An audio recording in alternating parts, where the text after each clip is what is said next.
Chapter 550. Gong Dai was stunned and his heart was filled with bitterness.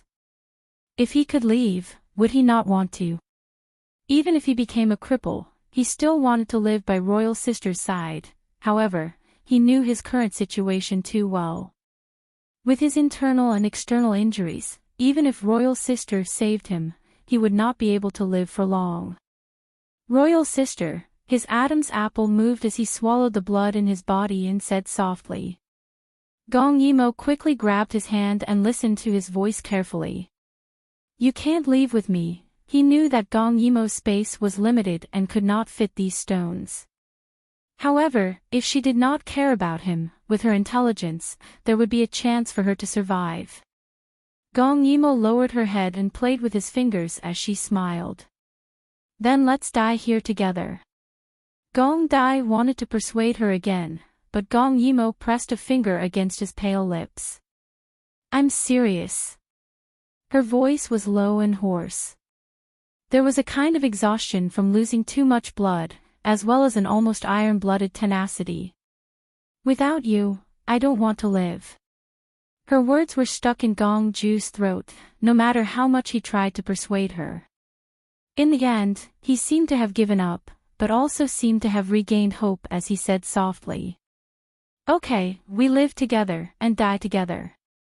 Gong Yimo did not answer and only touched his hair. Now, I'm going to pull you out from the crack in the stone. It might be a little painful.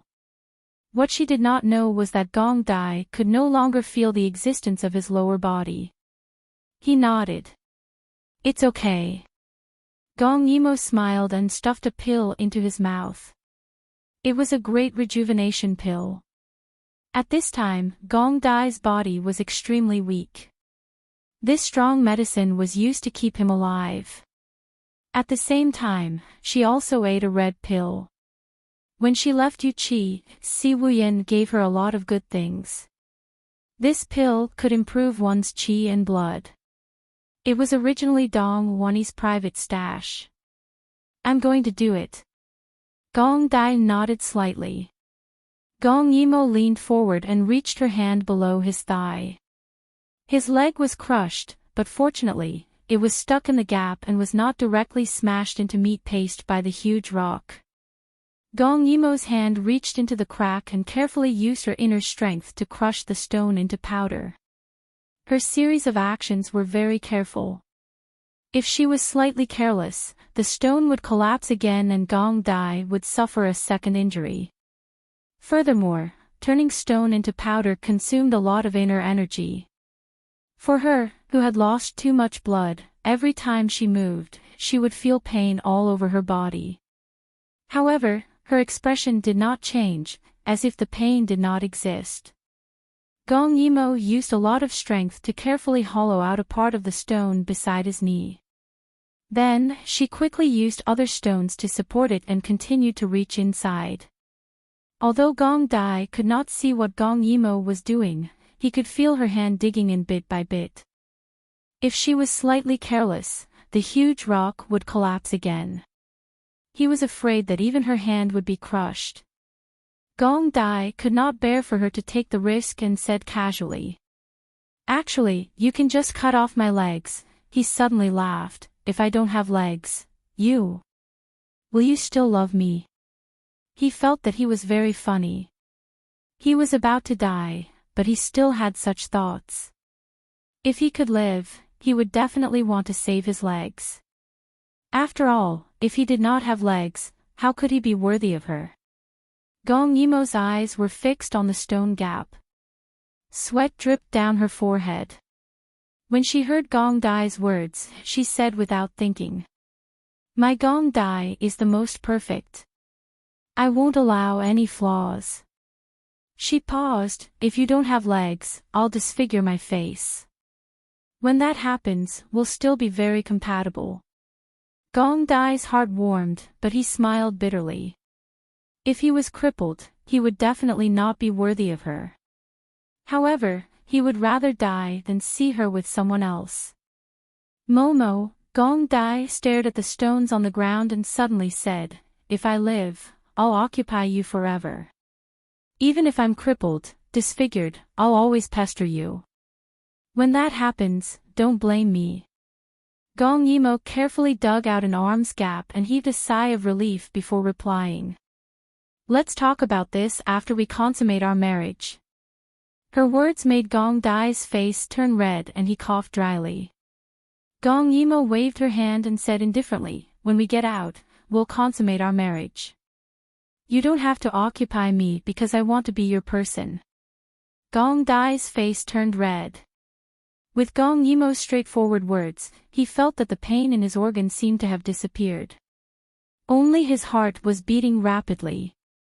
Gong Yimo's next sentence made the sense of urgency to escape disappear instantly. She touched Gong Dai, and said softly, very good, the stone didn't hit anything that it shouldn't have. It can still be used. Royal sister.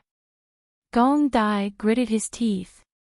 Perhaps it was the effect of the great rejuvenation pill, but he felt that the strength in his hands had increased. Can't you be more serious? At this time, Gong Dai's whole body was in pain. Because of her words, his whole body felt even more uncomfortable. Gong Yimo chuckled, if you want it, then don't talk. I'll satisfy you when we get out. Her relaxed voice suddenly made the oppressive triangular space light up. Gong Dai knew that his body's sudden increase in strength was the effect of the pill burning his life force.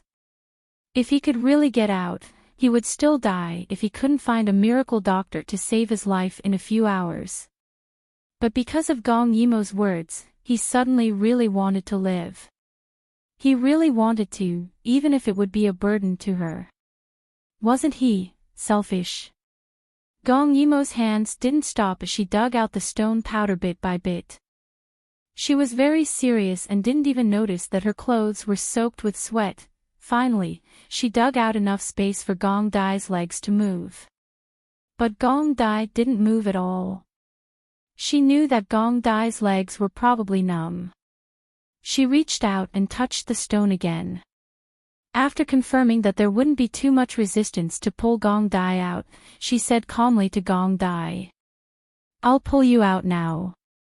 Hug my neck, trust me. When Gong Dai heard this, he blushed but still reached out and hugged her neck. This feeling was just like when they were young. She would always bring him along to steal food. She was petite and the first time she wanted to use her qigong to carry him, he didn't dare to. He was afraid that she wouldn't be able to bear his weight and would fall. She patted her chest and promised. Hug me tightly, nothing will happen. Trust me. I trust you. Gong Dai's unexpected obedience made Gong Yimo's heart soften. Who would have thought that he, who was as cold as ice in front of others, would have such a soft side? Gong Yimo hugged him and her hands tightened around his waist. Then, she took a deep breath and quickly pulled him out from the stone. At that moment, the stone that was used as a support was knocked down and the cave collapsed once again. Gong Dai pressed on Gong Yimo's body and subconsciously used his body to protect her. The triangular space shook once again. Small stones fell on Gong Dai's body but he didn't seem to feel it. Finally, the shaking gradually stopped. This small space still existed and they weren't buried by the shaking just now. Chapter 551. Momo. Gong Dai did not realize that he had already come out. He quickly propped himself up to look at Gong Yimo. The flashlight had been smashed by a rock and the space was even narrower than before. In the darkness, Gong Yimo's silence made Gong Dai panic. Momo. After a long while, Gong Yimo coughed softly a few times. Just now, it could be said that she had used up all of her strength. In the end, when she carried Gong Dai out, the back of her head hit the stone door. She only managed to catch her breath after a while.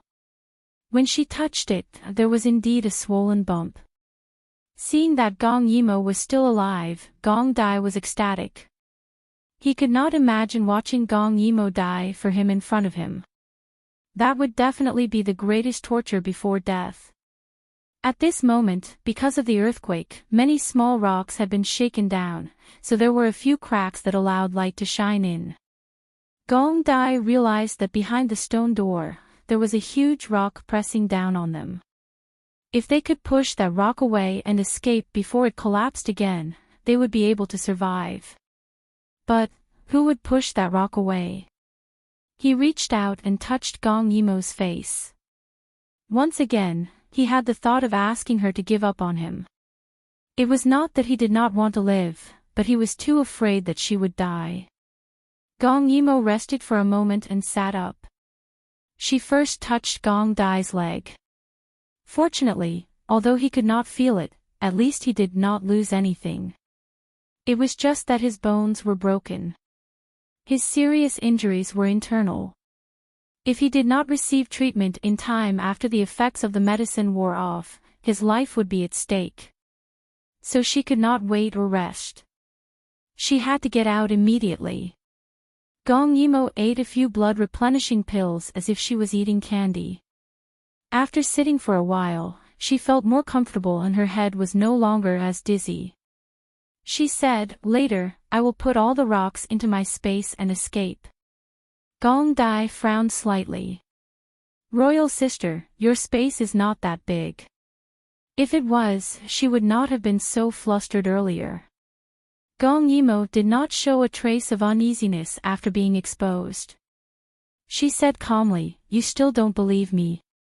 If I say so, then so be it." Actually, she was lying. Even if she took out all the books in her space, it was impossible for her space to accommodate the huge rock that was pressing down on the stone door. That rock was very long. Judging from the gap, it was even longer than her entire space. There was no way it could fit inside. She pretended to be relaxed and smiled. "I was too panicked before. Have you forgotten? I have so many secrets. It's just a few big stones. I have my ways." Gong Dai was still in disbelief. If there was a way, why didn't he come out earlier? Gong Yimou seemed to understand his thoughts. "It's just that this method is a little taxing, but it'll be fine after a few days." Gong Dai suddenly said, "Give me another rejuvenation pill. After you put the stone door into your space, I will hold the boulder outside while you take the opportunity to go out." Gong Yimou smiled. "Silly, you might be able to hold on for a while if you weren't injured. Now you will be crushed to death by the boulder." Gong Dai said seriously, "If my death can give you a chance to escape, I will gladly endure it." Gong Yimou could not help but hook her arms around his neck and give him a deep kiss. His mouth was filled with the taste of blood, but it did not matter. She liked this person. Momo. For the first time, Gong Dai backed away from her. In the darkness, a little light shone on his almost transparent face, which was full of seriousness. "This is the depths of the mountains. Once the effects of the medicine in my body wear off, I will definitely die. Rather than let you take the risk and let a dying person like me implicate you, why not let you escape alone?" Gong Yimou was so angry that she bit his lips. "I said, I have a way." Momo, Gong Dai had a premonition that she was going to take the risk. He was afraid that something would happen to her. However, Gong Yimou carried him in her arms like a princess. "You said that you want to marry me." Gong Yimou carried him and stood up. She only used one hand to support Gong Dai and ordered Gong Dai to hug her neck tightly. But, no buts. Gong Yimou's other hand supported the stone door with the beast head and laughed softly. "You even said that you want to have 2 children." Hearing this sentence at this time, Gong Ju was somewhat discouraged and smiled. "Actually, I know that you don't like children." Gong Dai sighed. "Put me down. I am already a cripple. I can still buy you some time here." Gong Yimou lowered her head and blocked his words with her mouth. After a while, she raised her head. Although she could not see clearly, Gong Dai felt that her gaze was burning. I don't like children. They are too noisy. She used her lips to gently rub against Gong Dai's thin lips. But if you want, I am willing to give birth to children for you. With that, she took out a jade bottle. If Gong Dai could see clearly, he would know that it was the one that she had snatched from Shuasei. It was filled with goo poison. Gong Dai thought that Gong Yimo wanted to take the strong medicine like the great rejuvenation pill and wanted to stop her. However, he was injured internally and externally. How could he stop Gong Yimo? She raised her head and swallowed the remaining 2 pills in the bottle. The taste that was completely different from the great rejuvenation pill made Gong Dai suddenly wake up. Gong Yimo was not eating a tonic. It was goo poison. Spit it out.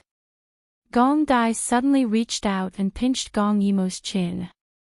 However, he could not stop the goo poison from melting in her mouth. A kind of heat that seemed to be able to burn one's rationality rose from his abdomen. Gong Yimo stuffed a bottle of medicine into Gong Dai's hand, and said with difficulty, "If I go out, I am still in a frenzy, this can save me." Boom! The huge explosion alarmed Blind, who was chasing after Shuasei. He looked in that direction. Wasn't that the place where Gong Yimo died? Could it be that the mountain was collapsing again? Blind was afraid that the mountain would collapse and crush the entrance of the sacred ground. He hurriedly ran back. Since Shuasei had nowhere to run, he wanted to see what was happening there. Boom! Boom boom boom. The sound of the explosion did not stop. Shuasei, who was hiding in the dark, suddenly felt happy. Could it be that Gong Yimo was still alive? Hence, he could not help but run over to check. The closer he got, the stronger the trembling feeling became. Could it be the earth dragon turning over?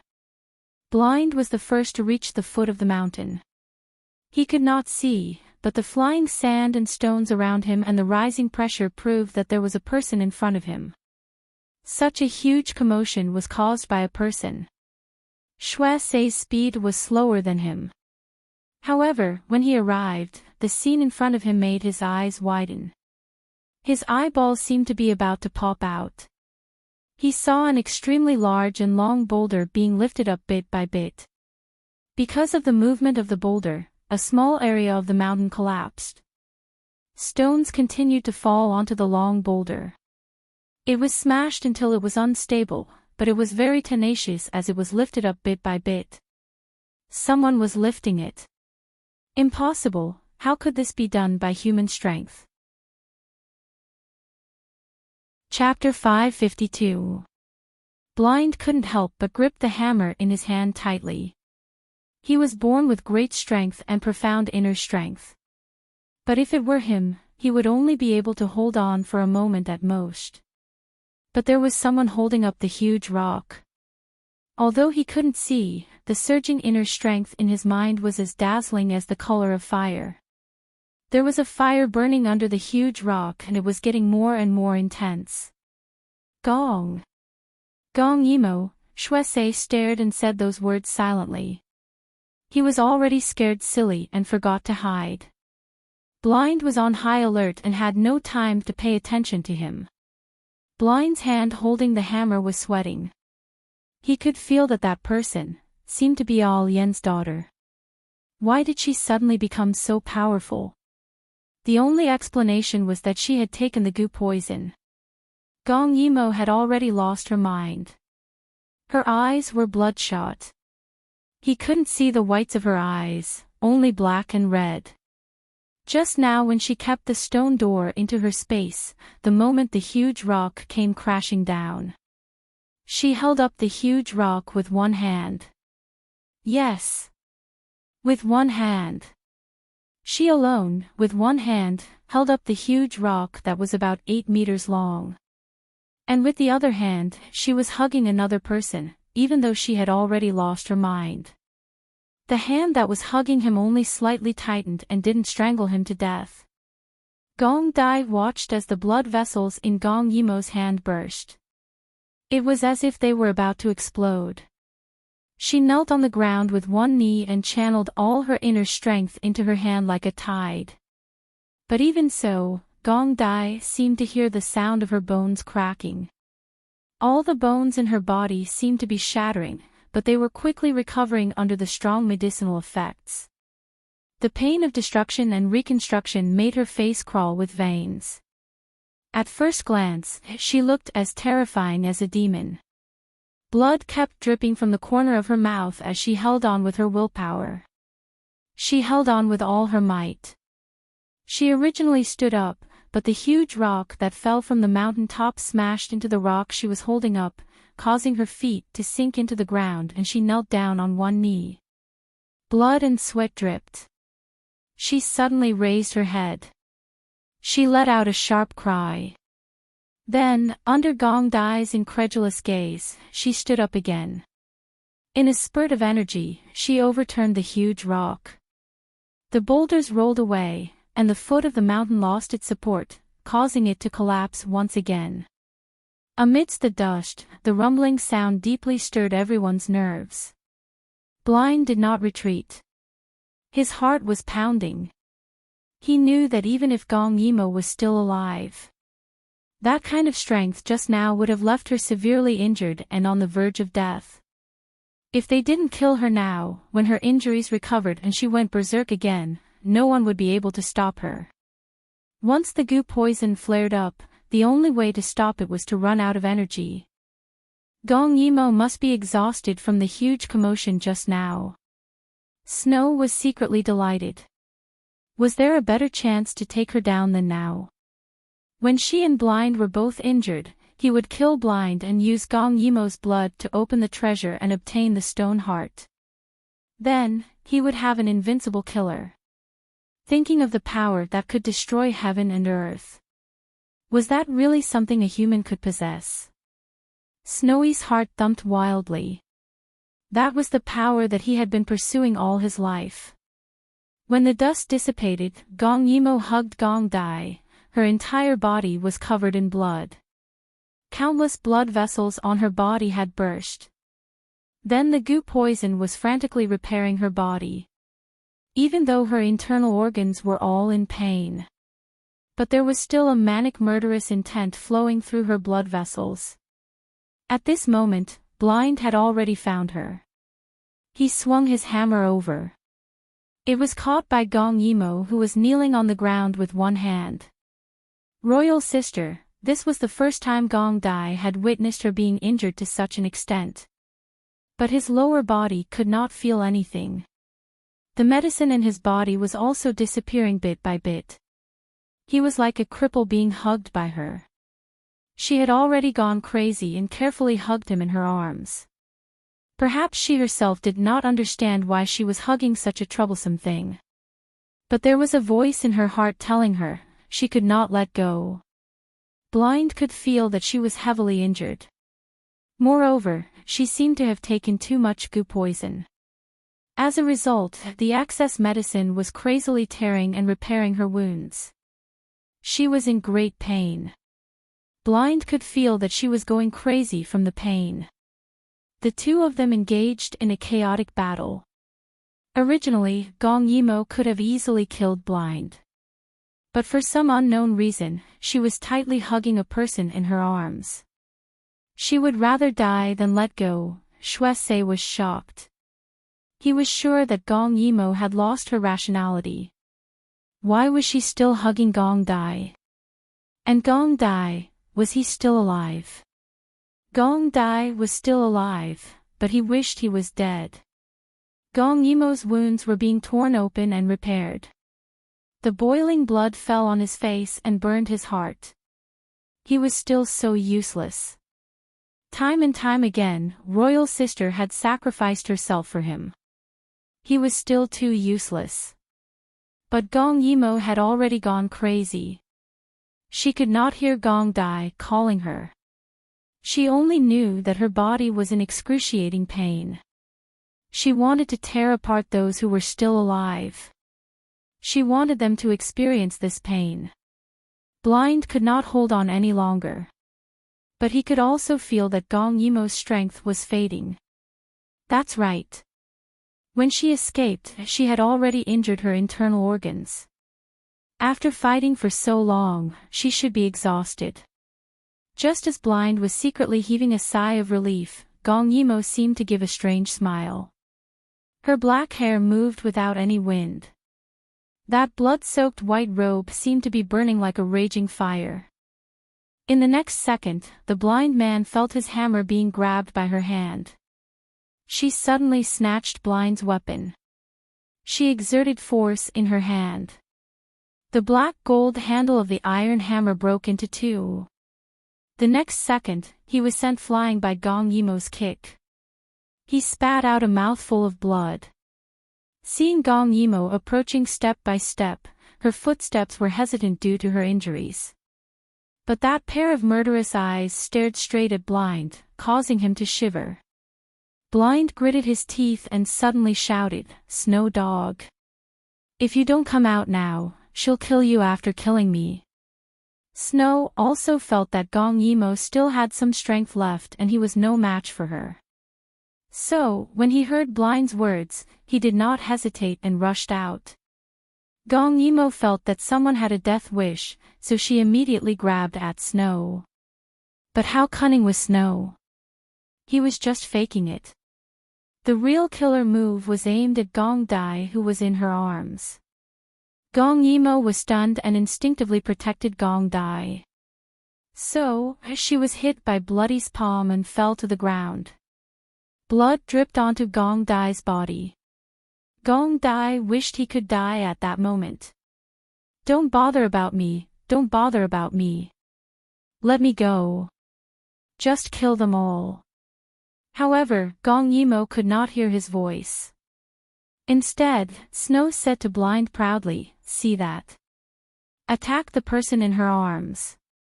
Blind stood up and nodded. Both of them attacked Gong Yimo together. This time, their target was Gong Dai. Gong Yimo protected Gong Dai subconsciously every time, allowing the attacks to land on her. How deep did one's feelings have to be to make a crazy person protect another person? Towards the end, Gong Yimo was almost suppressed by both of them. One of them wanted to protect the treasure while the other was lusting after Gong Yimo. They only wanted to defeat Gong Yimo, so they purposely attacked Gong Dai and watched as Gong Yimo blocked the attacks with her body. Chapter 553. Until Gong Yimo was hit by Blind's palm. She retreated backwards and finally knelt on the ground, spitting out a mouthful of blood. That blood sprayed onto Gong Dai's face. At that moment, Gong Dai saw his entire world turn red. Gong Dai could clearly feel that her hands that were hugging him were trembling. That pair of black and red eyes were clearly unfocused, but Gong Dai felt that she was looking at him. She was looking to see if he was still alive and if she had protected him well. A teardrop fell from Gong Dai's temple. At this moment, his heart was torn apart. In his mind, the words that she had once said flashed past. "You are the person that I place at the top of my heart." She had always said that he was very important since young, but there was never a moment like Gong Dai who understood how important he was to her. Her love was not spoken but engraved in her bones. So even if she was crazy, she would not forget it. This was also the person he loved to the bone.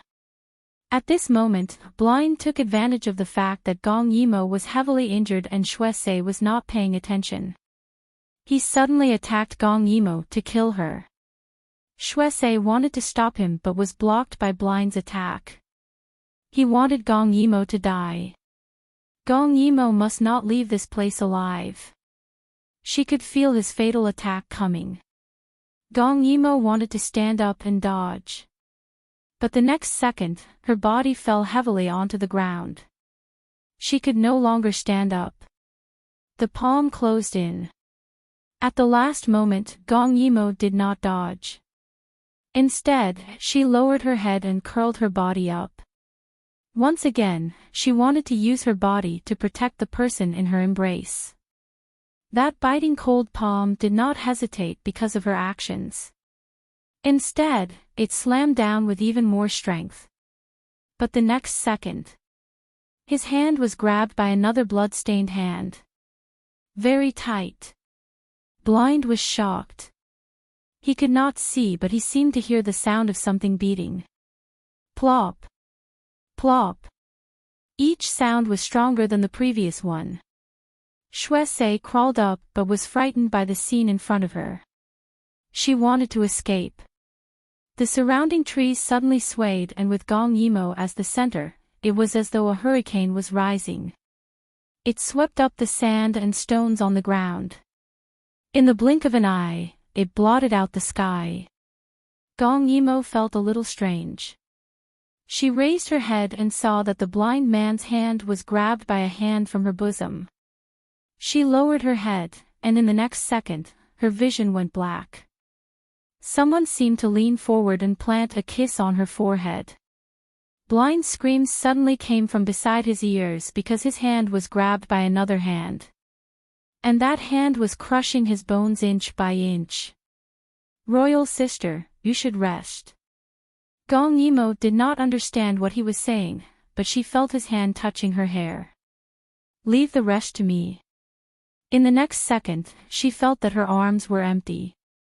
After being stunned for a moment, she subconsciously became agitated. But Shuesei saw Gong Dai actually stand up. The bones in his body crackled as impurities and dirty blood seeped out from his body. But his eyes were getting brighter and colder. Gong Dai and Gong Yimo's martial arts would change their meridians and marrow every time they leveled up. Breaking through at this moment, not only did it save Gong Dai's life, it also saved Gong Yimo's life. His black hair fluttered as the blind man's screams continued. Just now, it was this hand that had hit Royal Sister 3 times. Gong Dai's eyes darkened as he exerted strength in his hand. In the next second, the blind man's entire arm was torn off by Gong Dai. He let out a scream. Shuesei wanted to run, but it was too late. Previously, he was not Gong Dai's match. Now that Gong Dai had leveled up to the 6th level, he was even less of a match. He did not see how Gong Dai moved and dozens of stones directly pierced through Shuesei's body. He vomited a mouthful of blood and fell to the ground. In the next second, Gong Dai appeared behind him. Just now, it was this person who kept attacking him, causing Royal Sister to subconsciously protect him and take a beating. At that moment, the murderous intent in Gong Dai's eyes seemed to come from hell. Die! He used his hand as a blade and stabbed down. But a murderous intent came from behind. Gong Dai turned around and realized that the person attacking him was Gong Yimo. Gong Yimo subconsciously thought that this person in front of her had snatched the thing in her arms, so she wanted to kill him. Gong Dai's fatal attack missed. Shuesei was seriously injured, but he knew that if he did not leave now, he would not be able to live. He pulled up the similarly injured blind man. This place was so big, so blind man definitely knew a place to hide. Gong Dai really could not care about them. He looked at them gloomily, but Gong Yimo's murderous intent was so strong that he could not escape. Gong Dai did not dare to fight back, but his heart ached for her injuries, so he kept retreating. The two of them kept fighting. Gong Dai suddenly found a pool and subconsciously wanted to pull the furious Gong Yimo into the water. Maybe the water could wake her up. Before Gong Yimo could react, she was pulled by a strong arm, and both of them fell into the pool. In an instant, the water turned red. Gong Yimo had too many injuries on her body.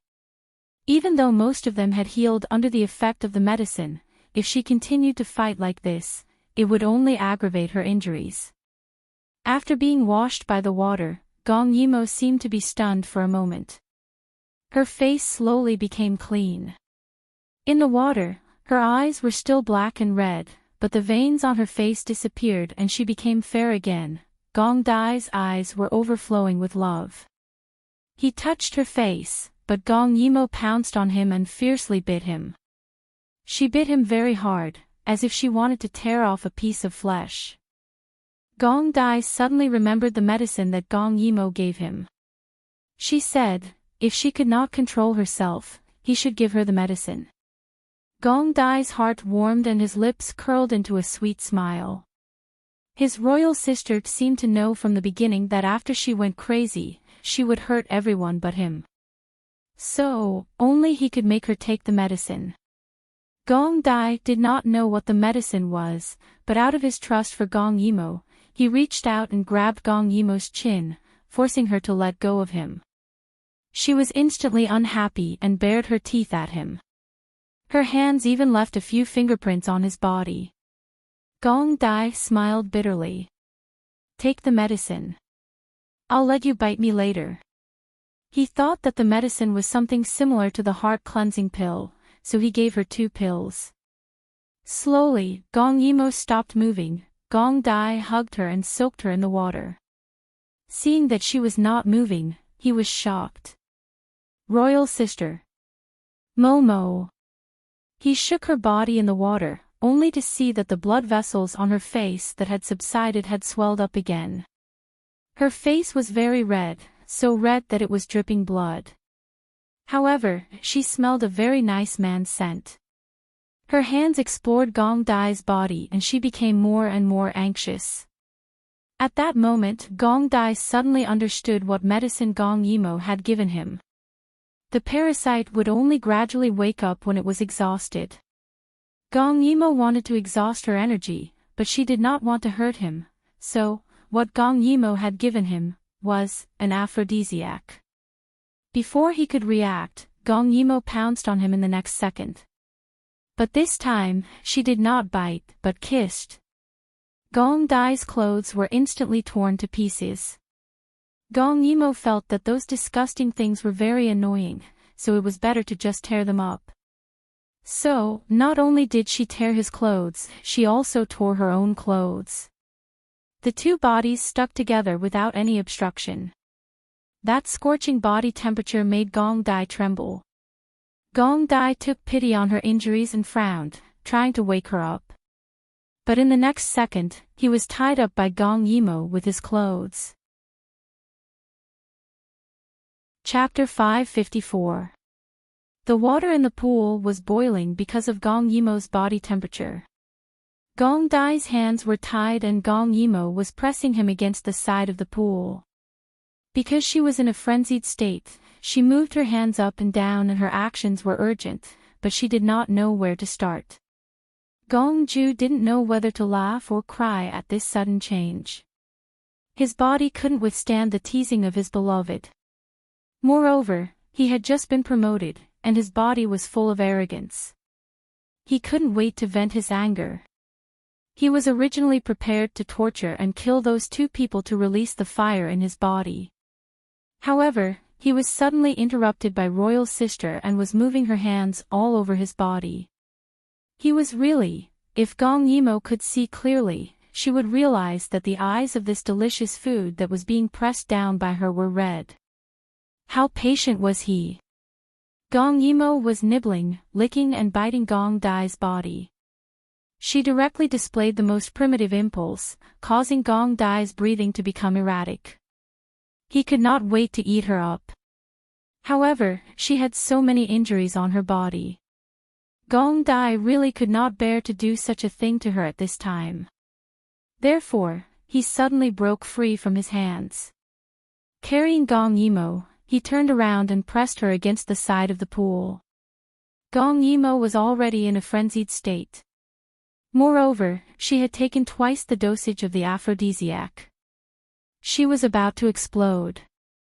However, Gong Dai dilly-dallied and did not let her eat. He even hugged her and pressed her into the water from time to time. At the same time, he said something to her that she could not understand at all. That was so annoying, all right. Baby, Gong Dai panted as he called out to her. He wanted to use the water to wake her up. However, he was getting more and more impatient. His voice was so hoarse that it was almost on fire. He hugged Gong Yimo tightly and pressed her into the water again and again. Again and again, he pulled her up. However, it was all to no avail. Gong Yimo's body was still shockingly hot. Moreover, that warm and soft body without any obstruction made Gong Dai's rationality burn. "Baby, calm down." Although he said that, he hugged her even tighter. He couldn't wait to rub her soft body into his. "I'm afraid I'll hurt you." "I can't help it, baby." If Gong Yimo could understand what he was saying right now, he would definitely scold him. "Who asked you to endure it?" "I'm about to explode, okay?" Gong Yimo spared no effort to rub against Gong Dai. She could feel that he was also very aroused, but why did he just hold her and not move? How unbearable! He begged for it but could not get it. Gong Yimo suddenly burst into tears, sob sob sob. She couldn't speak, but because she couldn't move, her body felt like it was going to explode. So, she could only cry to vent. It was hard for her not to forget this trump card even when she was in a frenzy. Gong Dai's heart ached even more. He lowered his head and kissed away her tears, but those tears were like a broken thread, falling non-stop. It was boiling hot, almost burning his lips. At this moment, the two of them had been in the water for so long and had washed themselves clean. Especially Gong Yimo, the wounds on her body had stopped bleeding. Her little face had turned pink because of the aphrodisiac. At this moment, although her eyes were still dark red, the green veins had retreated and her little mouth was pouting. Gong Dai could see the grievance in those terrifying eyes. It really made his heart ache. Gong Dai finally couldn't hold it in anymore. He lowered his head and sucked on her lips. Gong Yimo had also learned her lesson. She didn't bite and bite, instead, she eagerly hugged his head and licked it vigorously. Her legs were also tightly wrapped around Gong Dai, as if she was afraid that he would run away. The two of them were so close together. This stimulation finally made Gong Dai lose his rationality. In a daze, he was still thinking, "It should be fine if I'm a little gentler," but his body was more honest than his rationality. The moment he was thinking, he had already straightened his body and rushed in. Gong Yimo instantly let out a scream. The first time shouldn't be so painful. Besides, Gong Dai was already considered gentle. But unfortunately, she was gifted. Gong Yimo cried again. She didn't want to play anymore. Let her go. But how could Gong Dai let her go at this moment? It wasn't easy for him to eat the woman he loved. It hadn't even started yet, alright. So he suppressed his desire to coax her. He kissed her gently again and again. Finally, he felt that Gong Yimo was a little relaxed. But at that time, his eyes were almost as red as Gong Yimo's. A storm began. Gong Dai's movements were very careful. At the beginning, Gong Yimo felt that it was getting more and more interesting. But as the aphrodisiac in her body took effect, she felt dissatisfied. Gong Dai was naturally holding it in. He was afraid that he would hurt her, so he was very gentle. But Gong Yimo started to struggle violently, causing Gong Dai to gasp for air. The strength he used to control her also decreased. Gong Yimo blinked and suddenly broke out of the water with Gong Dai in her arms. She rolled to the side of the grass. In broad daylight, this was too shameful. Gong Dai naturally resisted. He hadn't forgotten that there were two enemies hiding in this place. He couldn't bear to see Gong Yimo being seen by others. But Gong Yimo was on top of him. That ecstasy made Gong Dai's resistance weak. He finally managed to overcome his desire and wanted to drag Gong Yimo into the water. Gong Yimo was dissatisfied and gave him a whip. Wait, where did the whip come from? Gong Yimo was already in a frenzied state. Seeing that the person under her wasn't being obedient, she took things out from her space. But she was still delirious. Not only did she take out the whip, she also took out a lot of other things, like food and clothes. Gong Ju, on the other hand, was stunned. Seeing that he wasn't moving, Gong Yimo was satisfied. She used her own method to satisfy herself. But after a while, Gong Dai came back to his senses. He didn't know whether to laugh or cry. He tried to snatch her whip. The two of them rolled around. In the end, Gong Yimo had the upper hand. "Royal sister, don't," Gong Dai gasped hoarsely. But Gong Yimo saw that he wasn't being obedient and gave him another whip. "Royal sister. Let go of me. Be obedient, okay?" His disobedient royal sister scratched him hard. It made his whole body hot and he almost went crazy. In the end, Gong Dai's eyes were dazed. It wasn't clear whether the words he said were resistance or a desire to resist. Every time he tried to resist, he would be whipped by Gong Yimo. In the end, he would succumb to her gentleness. Although Gong Yimo used a lot of force, Gong Dai couldn't feel any pain under the extreme pleasure. Gong Yimo's actions were a little crazy. But no doubt, this kind of craziness was the best way to relieve desire. The two of them gradually enjoyed the feeling of being one with the person they loved. It was indescribably wonderful. Gong Dai still took pity on Gong Yimo's injuries. Gradually, he didn't dare to resist. But who knew that Gong Yimo didn't seem to know fatigue? Gong Dai then remembered that he had fed Gong Yimo 2 aphrodisiacs. At this moment, he didn't know whether to laugh or cry. His body was being pressed down, and she was like a wild beast that never knew how to be satisfied. And he had actually become the forced party. It had to be said that this experience was really unforgettable for him. Chapter 555. Their lovemaking lasted for the entire afternoon and night. When dawn broke, Gong Yimo seemed to be exhausted and softly fell onto Gong Dai's body. Gong Dai was not satisfied. He turned over and continued the lovemaking. After finally venting, he felt refreshed. After all, they had done it for so long and they had done it many times. He was full, but his poor baby was probably exhausted. He did not want her to be so tired, but she would not be able to calm down if she was not exhausted, so he endured it happily. There were a few times when he wanted to take the initiative, but his body was whipped. Gong Dai could not bear to move too much and hurt her. Fortunately, Gong Yimo's whip was a toy. Although it was painful, there was no blood. Instead, there was a different kind of stimulation. Gong Dai touched Gong Yimo's hair and lovingly held her in his arms. From now on, Royal Sister was his alone. She had finally become his woman. Gong Dai subconsciously looked at her white arm. The chastity mark had long been wiped away. Love flowed in his eyes. He gently kissed her arm with infinite sweetness.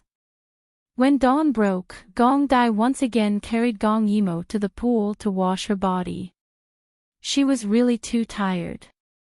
The water was a little cold in the morning, but she could not feel it. Gong Dai's face was red as he washed her. However, the more he washed her, the more he felt like a beast. He should have restrained himself yesterday. At first, he wanted to press down on Royal Sister to make her restrain herself, but later, he forgot, and she seemed to be injured. After washing, he carried Gong Yimo back to the grass. There were many things that she had thrown out from her space. Among them, there were a few men's clothes that Royal Sister had specially prepared for him. However, there were no women's clothes. Helpless, Gong Dai could only let her wear his clothes. When he thought of his clothes on Royal Sister, he did not know why, but his face turned red again. This man was very strong in some aspects, but when it came to the relationship between a man and a woman, he was very naive. Just his imagination was enough to make his heart beat for half a day. After changing, Gong Dai wrapped the rest of the things in a coat. Royal Sister took out a lot of things, some of which he had never seen before. However, he was afraid that they would be useful, so he did not leave a single one out. After doing all this, he fed her some water. Seeing that she was very weak, he gently transferred his inner energy into her body. Gradually, Gong Yimo's eyebrows relaxed. Gong Dai also could not bear to leave her, and hugged her to sleep. The sky brightened, then darkened again. During this time, Gong Ju carried her to a safe place to find some fresh food. He was afraid that she would be hungry when she woke up. Also, he couldn't find the two men, which made him unhappy. He wanted to find them, then kill them. However, he found that there were cliffs at the end of both sides. The way they came was also blocked. He did not know if the two people left through a safe passage. Gong Dai did not find them. In the end, he came back with water and food, and found that his royal sister was still sleeping. Gong Dai touched her head. Seeing that her body was not hot anymore, his heart relaxed. Then, he went to deal with the rabbit he caught. Unfortunately, there was no seasoning here. He could only take honey and spread it on the rabbit meat. As he roasted it, he thought. He had heard people say that after a woman's first time, they would be very weak and would need to replenish their vitality. Thinking of this, his face turned red again. His eyes lovingly looked at the little person sleeping beside him. He only felt that this was the perfect life. The rabbit meat gradually emitted a charred smell. Gong Dai tore the rabbit meat into pieces and placed them on a big clean leaf. Then, he prepared to wake Gong Yimo up. He gently walked over and lifted Gong Yimo up so that she could use his lap as a pillow. He first fed her some water, then gently called her Royal Sister. Gong Yimo slept sweetly. Her face was red, like an attractive apple. Gong Dai gently touched her face and called her again, Mo. It's time to get up and eat. Gong Dai smiled. After sleeping for so long, it was time to wake up. Furthermore, Royal Sister's breathing was stable. The wounds on her body were rapidly recovering. She should not be so sleepy. However, gradually, Gong Dai's voice became louder, but Gong Yimo was still indifferent. This time, Gong Dai was a little flustered. He touched Gong Yimo's face and felt her pulse. He found that although her body was injured, it was recovering. Why was she not waking up? Gong Dai's expression was solemn. He used water to wipe her face over and over again and called her name. However, Gong Yimo did not respond. Her expression was peaceful, as if she was sleeping. Gong Dai panicked. He once again channeled his inner energy into Gong Yimo's body, but it was like a stone sinking into the sea. There was no response at all. At that moment, he panicked. His remaining rationality told him that he had to leave this damned place immediately and find a famous doctor for Royal Sister. However, this place was blocked on 3 sides. Only the blind man knew the only way out. It was not that he could not find it, but he was afraid that Royal Sister would not be able to wait that long. Therefore, he had to find the blind man now. He had to force him to take them away. Gong Dai carried Gong Yimo and wreaked havoc in this forbidden area. As long as the blind man was still here, it was impossible for him not to know. And in the dark, a person was originally carefully hiding there. However, in the midst of his madness, Gong Dai felt that person's gaze almost immediately. He kicked the person to the ground and found that it was actually Shuai. Upon seeing this person, Gong Dai could not suppress the killing intent in his heart. If not for him, Royal Sister would not have to take the goo poison to save him. However, he was surprised to find that Shuesei, who was so severely injured previously, looked like he had recovered by more than half. Could this be the effect of the goo poison? Gong Dai thought to himself. He might as well smash this leader into pieces. He wanted to see if he still had such good healing abilities. When Shuesei was discovered by Gong Dai, he was so frightened that his body trembled. At that moment, the torn skin on his face was still pulled over his face. The corners of his mouth were smiling, but his eyes were filled with fear. It was really an indescribably strange scene. He saw that Gong Dai wanted to kill him the moment he saw him. He knew that it was useless to run. Then, he saw Gong Yimo's condition and instantly thought of an idea. He shouted loudly. "Don't tell me you don't want to save her." When he said this, Gong Dai's hand stopped half an inch away from his forehead. He almost had his head smashed by Gong Dai's palm. A drop of cold sweat slid down Shuesei's forehead. However, Gong Dai did not stop. He did not dare to wipe it off. His Adam's apple moved. It was very obvious in the night. "Don't you want to save her?" I know a way to save her." Gong Dai hugged Gong Yimo. He was hesitant. This person was full of lies. He obviously could not believe him. However, he was afraid that he really had a way. He was even more afraid that Royal Sister would not be able to hold on for long. Seeing Gong Dai's hesitation, Shuesei lowered his body and said softly, "Her condition is very dangerous. If we don't hurry, she will never wake up again." Gong Dai suddenly retracted his hand and stared at the other party with murderous intent.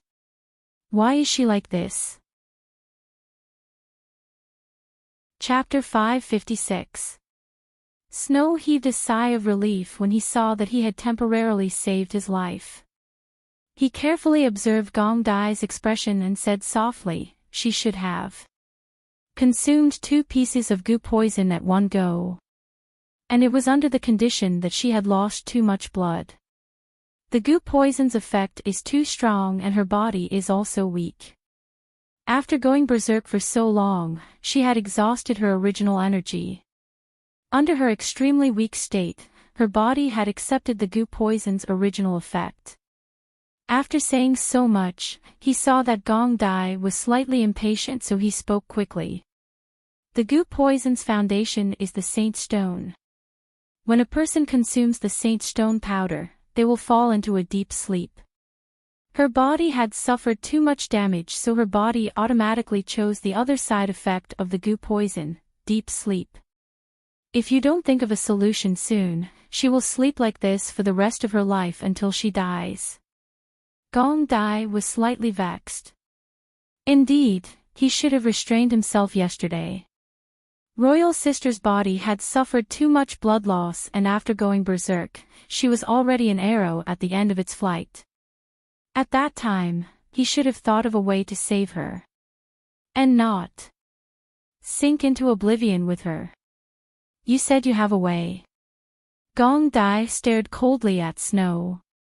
In that instance, Snow felt as if the death god was staring at him, making him not dare to lie. Yes. Yes. Snow's Adam's apple moved as he swallowed his saliva and said softly, "The treasure deposit is right in front and there is a huge piece of Saint Stone in the treasure deposit. Just place her on the Saint Stone and in a few days' time, she will wake up." When Gong Dai heard that, he narrowed his eyes. Just as Snow heaved a sigh of relief, Gong Dai suddenly took action and crippled one of his arms. Previously he had also crippled one of Snow's arms, but that time he had only sealed his acupoints. Later on, when Snow had gone berserk, that acupoint had naturally opened up. And this time, Gong Dai had directly crushed the meridians in this arm.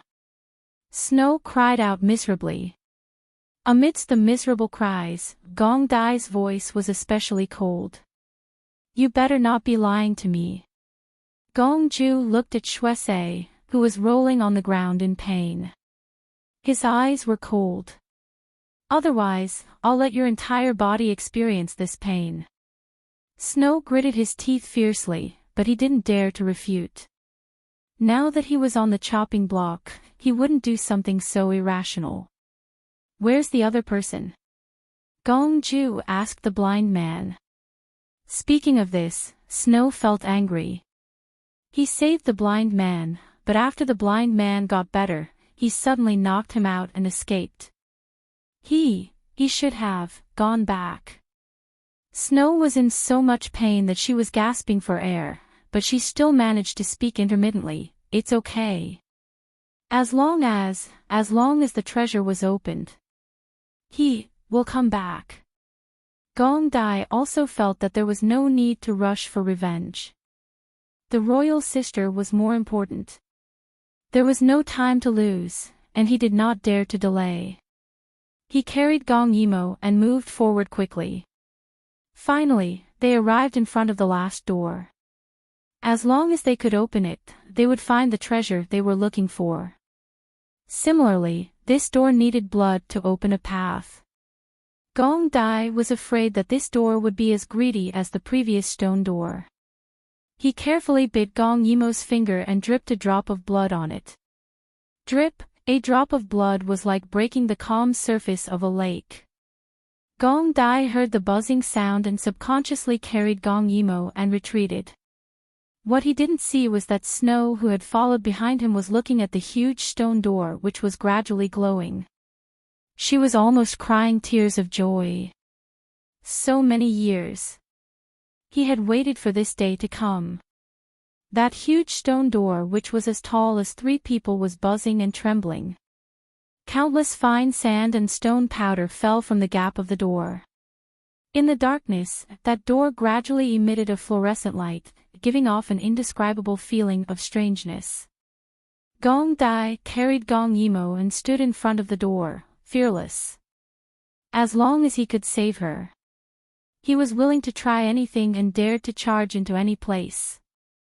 The buzzing sound became louder and louder, causing the ground to tremble. A gust of wind appeared and that huge stone door opened up a small gap. This treasure was built by hollowing out a small mountain. When the door opened a crack, Gongju's eyes seemed to be filled with hallucinations. The surroundings seemed to be brightly lit, and people were constantly coming in and out. They were holding different things in their hands, such as medicine bottles, animal corpses, and other things. Everyone looked hurried, as if they were doing something important. When the door opened bit by bit, the illusion disappeared. There were no lights around, only moonlight. The huge door emitted a fluorescent light, and light seeped out from the gap of the door. It was slowly opening. The first thing that floated out was not the smell of decay, but the fragrance of medicine. Gong Dai held his breath and walked in without turning back. He thought that the light inside was an illusion, but he never expected that after walking in, he would find many luminous pearls embedded in the walls on both sides. And under the arch of the luminous pearls, a huge black stone appeared in front of him. Just as Snow had said, in the huge black stone bed, there was a red object that glowed. Gong Dai hesitated for a moment but resolutely walked over. He did not forget that Snow was still outside, so he used his inner strength and the huge stone door closed. The room was sealed once again. He walked forward step by step and gently placed Gong Yimo on the stone bed. After he did this, he realized that everything in front of him had changed. It had turned into a brightly lit wedding night, and his beloved woman was looking at him with a smile. She was so beautiful, and the moonlight in the sky could not compare to her faint smile. The red wedding dress suited her very well. She sat there beautifully and obediently, waiting for him to pluck it. Gong Dai could not help but walk over and touch her face. So beautiful, he thought, when he really got married in the future, his royal sister would definitely look like this. So beautiful that it made him drunk. Unfortunately, no matter how realistic this environment was, Gong Dai could not forget that his royal sister was unconscious. He was so scared that he was going crazy. How could he really fall into an illusion? So Gong Dai sighed slightly, and the illusion around him disappeared. His royal sister was lying on the stone bed, sleeping peacefully. She was so beautiful, Gong Dai could not help but lie down on the stone bed. This huge stone should contain the radiation that his royal sister had mentioned, so it could cause people to hallucinate. But he was not afraid, he only wanted to sleep with his beloved woman, entangle with her, and not be separated for eternity. Gong Dai gently planted a kiss on her lips, frowned slightly, and sighed. "Baby, quickly wake up. Your husband can't wait to marry you," he stroked her hair and said in a low voice. "I really want to hug you day and night, be intimate with you, and hear you call my name. We will never be separated again, okay?" He kissed her face and the space between her eyebrows, and then fell asleep on the bed with her in his arms. In the entire cave, the night pearl emitted a faint light, and under the stone bed, there was also a red light flickering. But all of this was quiet, and did not change because of the two people who intruded. The two of them slept together, as sweet as one. Chapter 557. Gong Yimo felt dizzy. She had been walking in the dark, but suddenly the scene in front of her changed and it became daytime. Was she hallucinating again? Because she was seriously injured and close to the treasure, the strange stone and the treasure took advantage of her weakness and entered. But the scene in front of her eyes was so real. This was a clean street with shops on both sides, but there weren't many people. Everyone's face was filled with the joy of surviving a disaster. Gong Yimo was in the middle of it and she had a feeling that everything was going well. This feeling was really familiar. What was it? At this time, there was a huge and gorgeous sedan slowly coming over. It was black and red in color and gave people a very heavy feeling. But the people on both sides of the road were very happy and they all knelt down. In their joy, there was a trace of fear and trepidation. Who was this person? Gong Yimo retreated to the side and let the heavy sedan and 1,000 people walk past her. When it came close, the people in the crowd shouted, "Greetings to the regent." His shout instantly broke the silence of the street. The common people hurriedly bowed and shouted in unison, "Greetings to the regent." Regent. Gong Yimo stood in the crowd and her mind was shocked. Seeing the sedan come closer and closer, when it was in front of her, she couldn't help but hold her breath. A gust of wind came from somewhere and blew away the black veil, revealing the man who was resting with his eyes closed. His eyebrows were slanted to his temples and the corners of his closed eyes were slightly raised. His tall nose and tightly closed thin lips showed that this was a very cold man. Even if his appearance was like the gathering of all the spirits in the world, even if his status was unparalleled, no one dared to approach him. They only had respect and deep fear for him. They wished they could crawl at his feet and they only dared to look below his clothes. His majesty was unparalleled. His dominance was deeply rooted in people's hearts. So much so that the people on the street didn't dare to get up after the sedan left, fully expressing their respect for him. And Gong Yimo, when the wind blew away the heavy curtain, she was stunned. Gong Dai. No, it wasn't him, it was the regent. She had returned to her previous life. She had returned to her previous life after she died. Was this a dream? Was it an illusion? Gong Yimo looked down at her hand. It was white and crystal clear. It was her hand when she was 18 years old and not the hand that had fought for 10 years in her previous life. Then, was she transmigrated or was it a dream? Gong Yimo couldn't understand and directly chased after the guards. Then, she realized that no one was looking at her. Even when she ran into the guards of honor, those people turned a blind eye to her. She was bewildered and directly to the front of the sedan and then subconsciously jumped onto the sedan. Her heart pounded as she looked at the gauze curtain in front of her. Is it really Gongju? Was she back? She's a dream's a dream. S is a dream's dream. S. Ofs of a person's s, and, even if she afraid of this, she'd twos to her. Of a of her, as of a her. Seeing. She wanted to see his face. That would make her feel at ease. But she couldn't lift the curtain and no one could see her. Gong Yimo was a little discouraged as she sat on the mast of the sedan. She pouted and shouted in a low voice. Gong Dai. But to her surprise, a white hand suddenly lifted the curtain. At that moment, Gong Yimo was sitting. Gong Dai was also sitting. But Gong Dai was taller than him. His pair of cold eyes turned and finally drooped down. He actually looked straight at Gong Yimo. Gong Yimo was stunned. That murderous aura made her lean back slightly.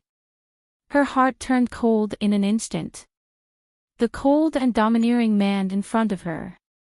Not her Gong Dai. Gong Dai seemed to be a little puzzled. There was clearly nothing in front of him, but it seemed like someone was staring at him. He slightly narrowed his eyes and his murderous aura overflowed. This made Gong Yimo swallow a mouthful of saliva. Being stared at like this, even though she knew that he couldn't see her, she still felt inexplicably nervous. Your Highness, what is it? Gong Dai's confidant saw His Highness lift the curtain and quickly waved his hand. Immediately, the 1,000-people group stopped. The confidant held the curtain in front of Gong Dai and lowered his head to ask. Gong Dai took back his hand and looked around. After confirming that there was nothing, he said in a deep voice. It's nothing. Continue forward. Yes. Your Highness. The group continued forward. But it was as if they had stopped. They continued forward without making a sound. In order to not let the people in the sedan feel any bumps, the people carrying the sedan were all skilled in Qigong. The black curtain once again separated Gong Yimo and Gong Dai. Without Gong Dai's threatening gaze, Gong Yimo only felt relieved. She patted her chest. Strange, for a moment just now, she thought that Gong Dai could see her. Sitting in the sedan, Gong Dai also felt strange. He kept feeling that there was someone beside him. He even heard a woman call his name. In this world, there was only one woman who dared to call his name. And that woman was killed by him. Thinking of this, Gong Dai closed his eyes again. He thought that he was overthinking. How could there be such a bold woman? Because Gong Dai's aura was too frightening, Gong Yimo didn't have any thoughts of being close to him. Moreover, he couldn't see her, so she wasn't afraid of him. She simply sat outside the sedan and thought, where are we going? Finally, after entering the inner city, Gong Yimo heard cheers and saw patches of bright red. She knew that there was a joyous occasion in the palace. No wonder the guards of honor behind Gong Dai were all holding things in their hands. Was he here to congratulate him? Just like in the outer city, when Gong Dai's entourage appeared, everyone seemed to have pressed the pause button and knelt down in unison. Looking at the scene, even the emperor himself couldn't be compared to this, right? Amidst the earth-shattering greetings, there was still no sound in the sedan. It was obvious that he was used to being respected. This scene not only made him lose the desire to open his eyes, but also made him feel that it was too noisy.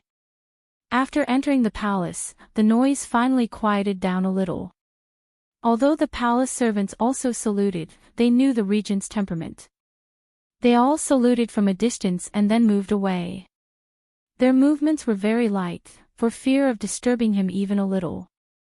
Gong Yimo didn't care about this. She looked around and realized that after her death, the palace seemed to have been rebuilt and became even more magnificent. That's right. Before she died, she had already pacified the Central Plains. Dayu State became the only country in the Central Plains. Its territory was the largest in the world. Such a great country, although it had experienced war and had many things to do, its domineering aura had already shocked the world. It was inviolable. And at this moment, the palace was decorated with lanterns and colored banners. There was only one possibility. Gong Che was about to be conferred the title of Empress. Chapter 558. It goes without saying who he wants to confer the title to. Gong Yimo's expression was somewhat conflicted, but her heart had already let go. Originally, she thought that this scene would make her hate it to no end, but now that she was facing it, she felt incomparably relieved. In her previous life, Gong Che liked a gentle woman like Su Miaolan. In this life, why did he want to provoke her? Gong Yimo slightly sighed. And in this sigh, she witnessed all of this as a bystander. The coronation ceremony was very grand, but Gong Che did not appear. Gong Yimo heard people talking. It seemed that the emperor's illness had worsened again. Gong Yimo felt a bit strange. She remembered that Gong Che's body, after the hidden illness was cured, was no longer a problem. When she heard the announcement of the coronation ceremony, she also knew that this was the spring-summer of the year after her death. In just half a year, Gong Che had fallen ill and could not even participate in the coronation ceremony. Gong Yimo glanced at the ambitious man beside her. At this moment, he was sitting on the high platform, cold and domineering. No one dared to peek at his sacred face. Then, was all of this done by him? After killing Gong Che and becoming the emperor, he could openly be together with Su Miaolan. Gong Dai suddenly frowned, and the people standing beside him immediately became fearful. "Your Highness, what orders do you have?"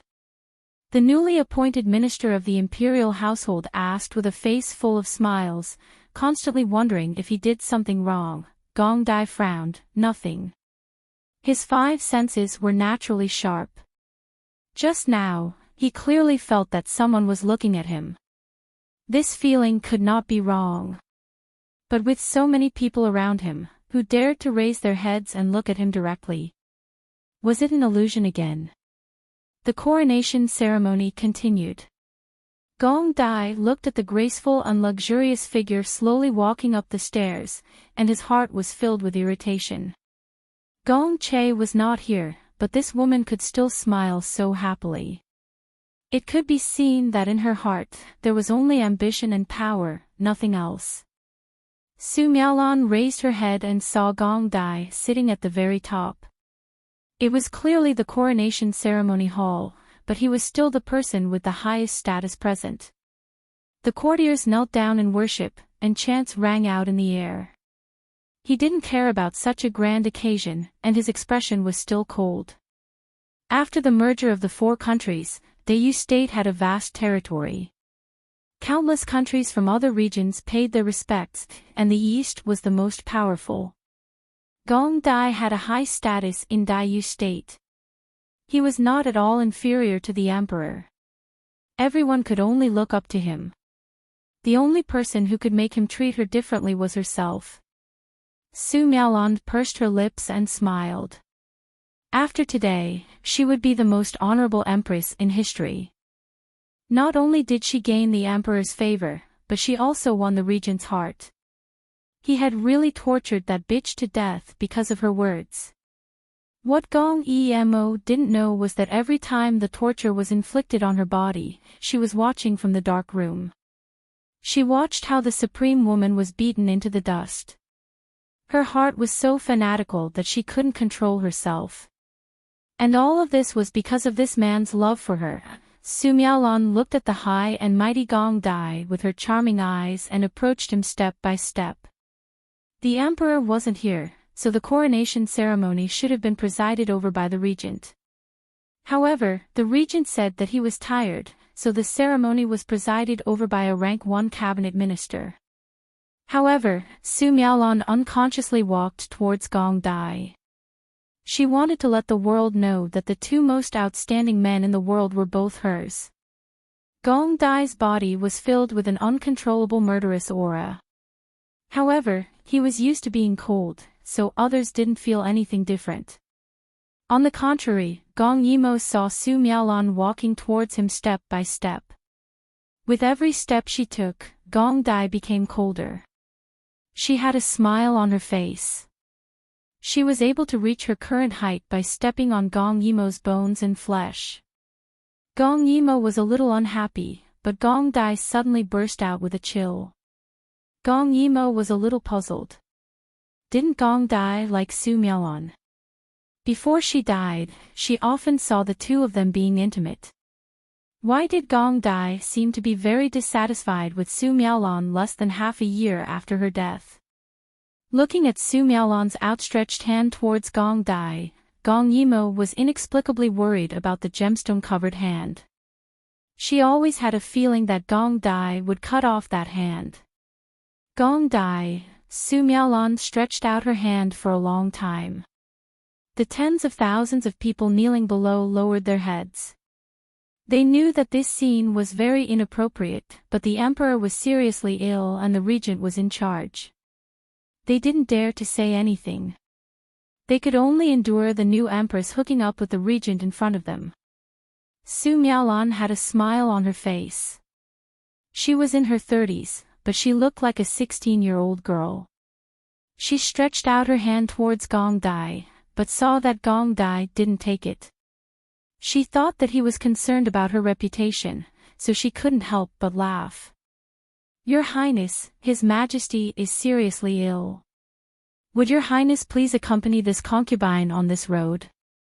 Gong Yimo clearly saw that Gong Dai was sneering. It was a sneer without a trace of warmth, making people shudder. Su Miaolan thought it was normal. Gong Dai was cold on the outside but warm on the inside. Although he was always so cold to her, in fact, if she wanted something, as long as she asked, Gong Dai would definitely give it to her. Who knew that Gong Dai would actually refuse? This is unreasonable. Your Highness, please have some self-respect. Gong Dai's voice was different from the clear and melodious voice that Gong Yimo was used to. In this life, Gong Dai's throat had been poisoned before, so every time he opened his mouth, his throat felt like it was being scraped by a blade. It sounded a bit dull and harsh. When he said one or two words, it was hard to tell. But after a while, everyone could hear how uncomfortable Gong Dai was. Others felt that it was unpleasant to hear, but they didn't dare to say it. However, when Gong Yimo heard it, she felt a bit of heartache. Then she laughed. In this life, the regent had limitless prospects. Why would he need her heartache? Su Miaolan only thought that Gong Dai was thinking about her reputation, so she wasn't angry at being refused. Instead, she moved closer and whispered. Your Highness, this concubine is now the Empress, but His Majesty is seriously ill. He definitely won't come tonight. This concubine can't sleep tonight. Is your Highness willing to accompany this concubine for a chat? When Gong Yimo heard Su Miaolan's naked invitation, she subconsciously looked at Gong Dai. However, all she saw was Gong Dai smiling coldly. That pair of black jade eyes seemed to be able to quench out ice dregs. All right. Unexpectedly, Gong Dai agreed. Su Miaolan was overjoyed. Only the heavens knew that although this man liked her, he had always endured it for her and never touched her. Now that Gong Che was seriously ill and couldn't make it, she unconsciously changed her mind. She wanted to completely conquer this man.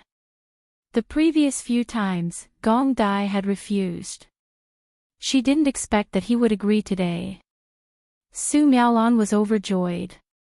She lowered her head and smiled. Then tonight, this concubine will welcome your Highness with good wine. Gong Dai closed his eyes and no longer looked at her. However, the cold smile on his lips gave Gong Yimo a strange feeling. It seemed that this matter wasn't as simple as it seemed on the surface. Tonight, something would definitely happen. Chapter 559. The coronation ceremony was still going on. Gong Yimo looked at Su Miaolon as she ascended the throne. Even though it was only her coronation ceremony, she still smiled proudly. Tens of thousands of people congratulated her. The momentum was great, but it inexplicably gave people a depressing feeling. Su Miaolon didn't care. After all, from today on, she was the entire Daiyu state. No, she was the most honorable woman in the world. What Gong Yimo? So what if her cavalry trampled all over the 4 countries? So what if she pacified the country? Wasn't it just making a wedding dress for her glory today? Under her instructions, the history books would only record Gong Yimo as an ambitious woman who died miserably in the end. And she, Su Miaolon, she would be the first and most outstanding virtuous empress of the Great Yu dynasty. The 2 most outstanding men in the world both liked her. Su Miaolon's gaze couldn't help but fall on Gong Dai. That handsome man could gather all the light even if he just sat there. How could she not be proud? The high and mighty emperor could abandon Gong Yimo for her, and the honorable prince regent could kill Gong Yimo for her. As long as she was here, the glory-crowned Gong Yimo would no longer exist. In a few years, people would only curse Gong Yimo. She was the cloud in the sky, and Gong Yimo was the mud on the ground. She would forever be trampled on by the world. Su Miaolon's gaze made Gong Dai feel disgusted. He suddenly stood up. When he stood up, the ceremony that was going on was suddenly interrupted. Gong Dai didn't say anything and just left with a flick of his sleeves. The people who were left behind were confused. What was going on? Didn't the Prince Regent admire the Empress? Why did he suddenly leave on such a day? Su Miaolon's smile froze on her face, but she soon thought that Gong Dai might not want to see her become someone else's Empress, so he was jealous. She smiled and said loudly, "The prince is unwell, so he will leave first. The coronation ceremony will continue." "Yes, Empress." The cabinet minister at the side humbly agreed, but in his heart, he looked down on Su Miaolon.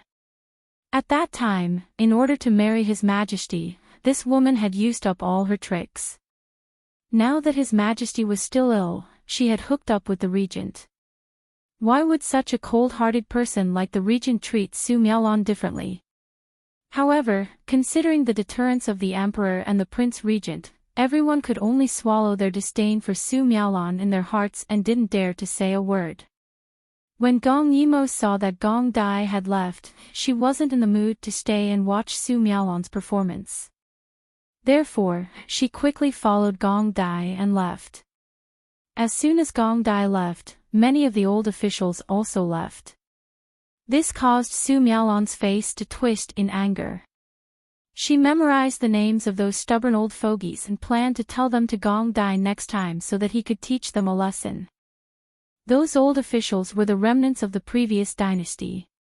At this time, they really couldn't stand Su Miaolon's behavior. One of the old officials sighed, "I don't know what His Majesty is thinking. The former empress was such a good person." He shook his head. Compared to Gong Yimo's righteousness, intelligence, and courage, this Su Miaolon was far worse. At this time, another old imperial tutor in his 80s shook his head and said, "Who hasn't been confused?" He squinted his old eyes and looked in the direction of the main hall. He sighed softly. His Majesty listened to slanderous words, and thought that the former empress was ambitious. This person, if one person said it in your ear, you wouldn't believe it.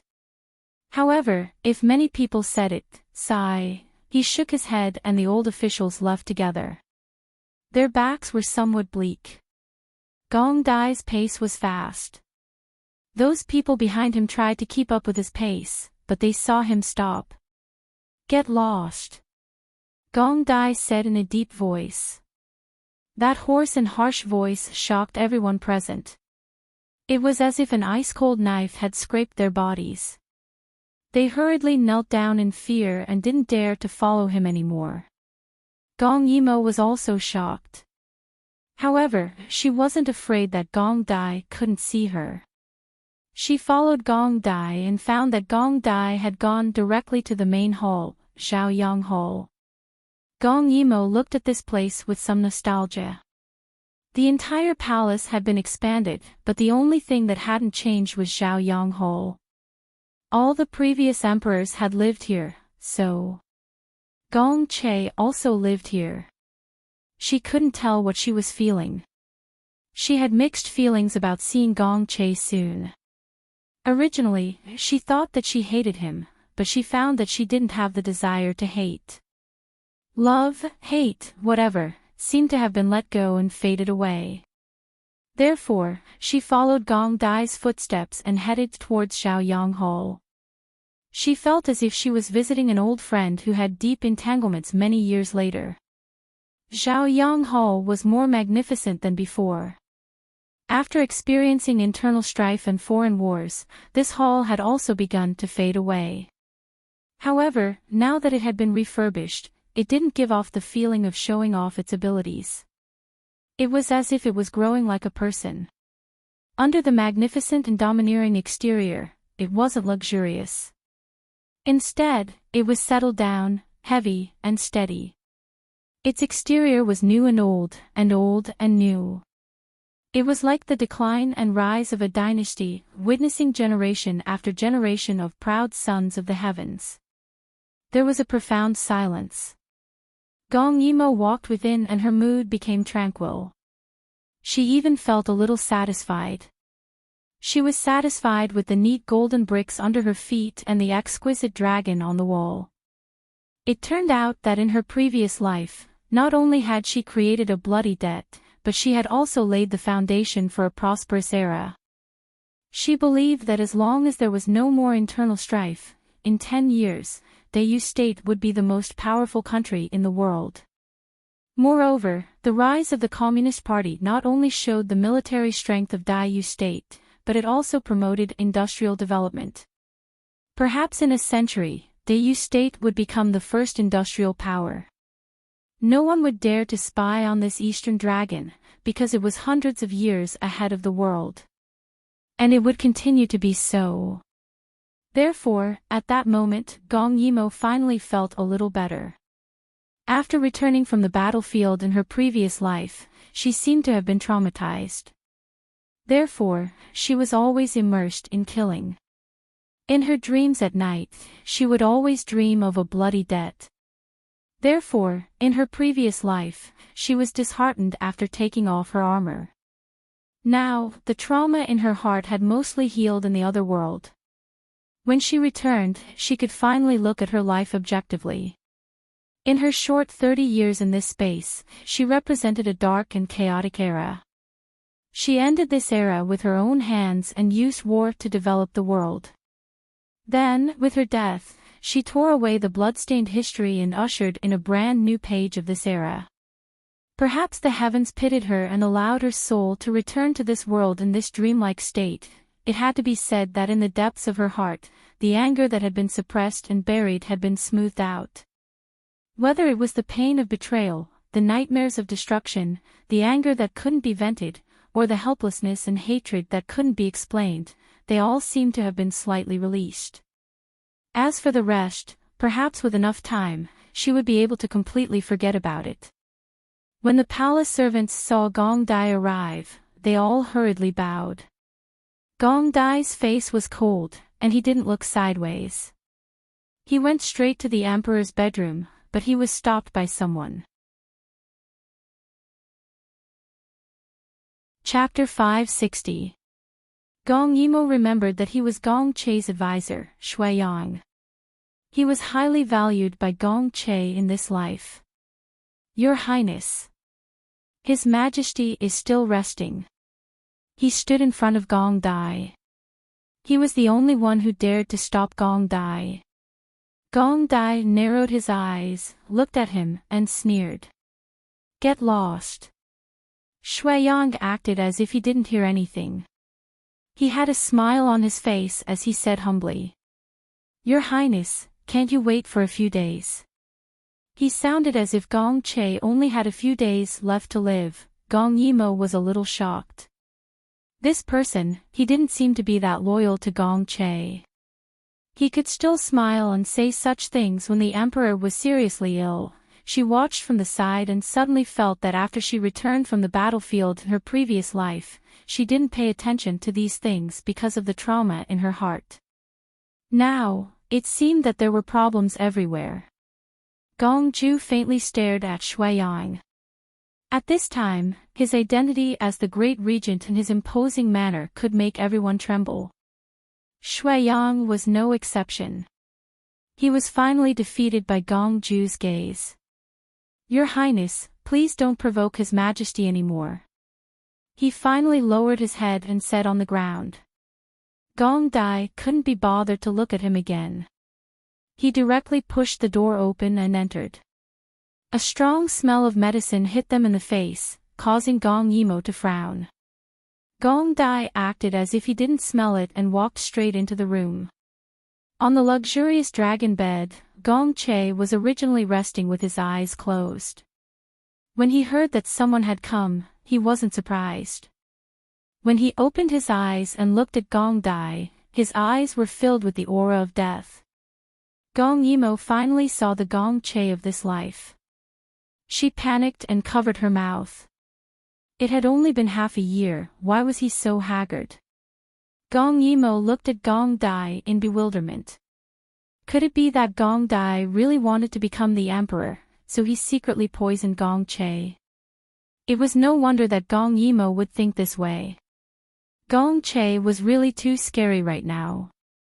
He was in his 30s, which was supposed to be the golden age of a man. But what about him? Half of his black hair had turned white, and his originally gentle and handsome face was pale and dispirited. His eyes were dim, and he was emaciated. There was no sign of life in him at all. Gong Yimo suddenly understood why Shuiyang said that before. Gong Che's heart was already dead. Now that he was alive, he was just a walking corpse. If he continued like this, he might not be able to live for long. No matter how many good medicines he had, it would be useless. "Are you here, to see if I'm dead?" Seeing Gong Dai, Gong Che still had some desire to speak. But that desire came from hatred. Gong Dai sat down on a mahogany chair at the side and poured himself a cup of tea. After tonight, these people who were in his way would all disappear. So he had a rare moment of patience and came to see Gong Che out of kindness. At least looking at his dying appearance was more comfortable than looking at Su Miaolan's disgusting face. Gong Dai didn't speak, but Gong Che was already used to it. This was because Gong Dai's throat hurt as if it was being cut by a knife when he spoke. Previously, he was secretly proud that he could recover from his hidden illness, but Gong Dai's throat would never recover for the rest of his life. When Gong Che thought of this, he suddenly remembered the woman who accompanied him when he recovered from his hidden illness. His throat suddenly tasted something fishy. His eyes were bloodshot, and he slowly swallowed the mouthful of blood. "Gong Dai, seeing me like this, you must be very proud of yourself, right?" Gong Che chuckled. In his eyes, there was undisguised hatred. "But even if I can't recover, I still have a child." That child was adopted by Immerse and personally raised by her side. Those who went through life and death with Immerse will support him and be loyal to him. There was a hint of pride between his brows. "In addition, my subordinates will wholeheartedly support him. You can only be the regent for the rest of your life." Speaking of that child, Gong Yimo still remembered that he was probably 13 years old now. He was an orphan she had picked up from the battlefield. She had raised many orphans from the battlefield, and the oldest was Gong Ji. It was a pity that she was always on the move and didn't teach the child much. However, from what Gong Che said, he actually wanted to make the child the crown prince. Was it to pit her old subordinates against Gong Dai and let Gong Dai be the regent for the rest of his life? Gong Dai sneered. Is that so? He raised his eyebrows slightly. That extremely cold and handsome face was extraordinarily handsome.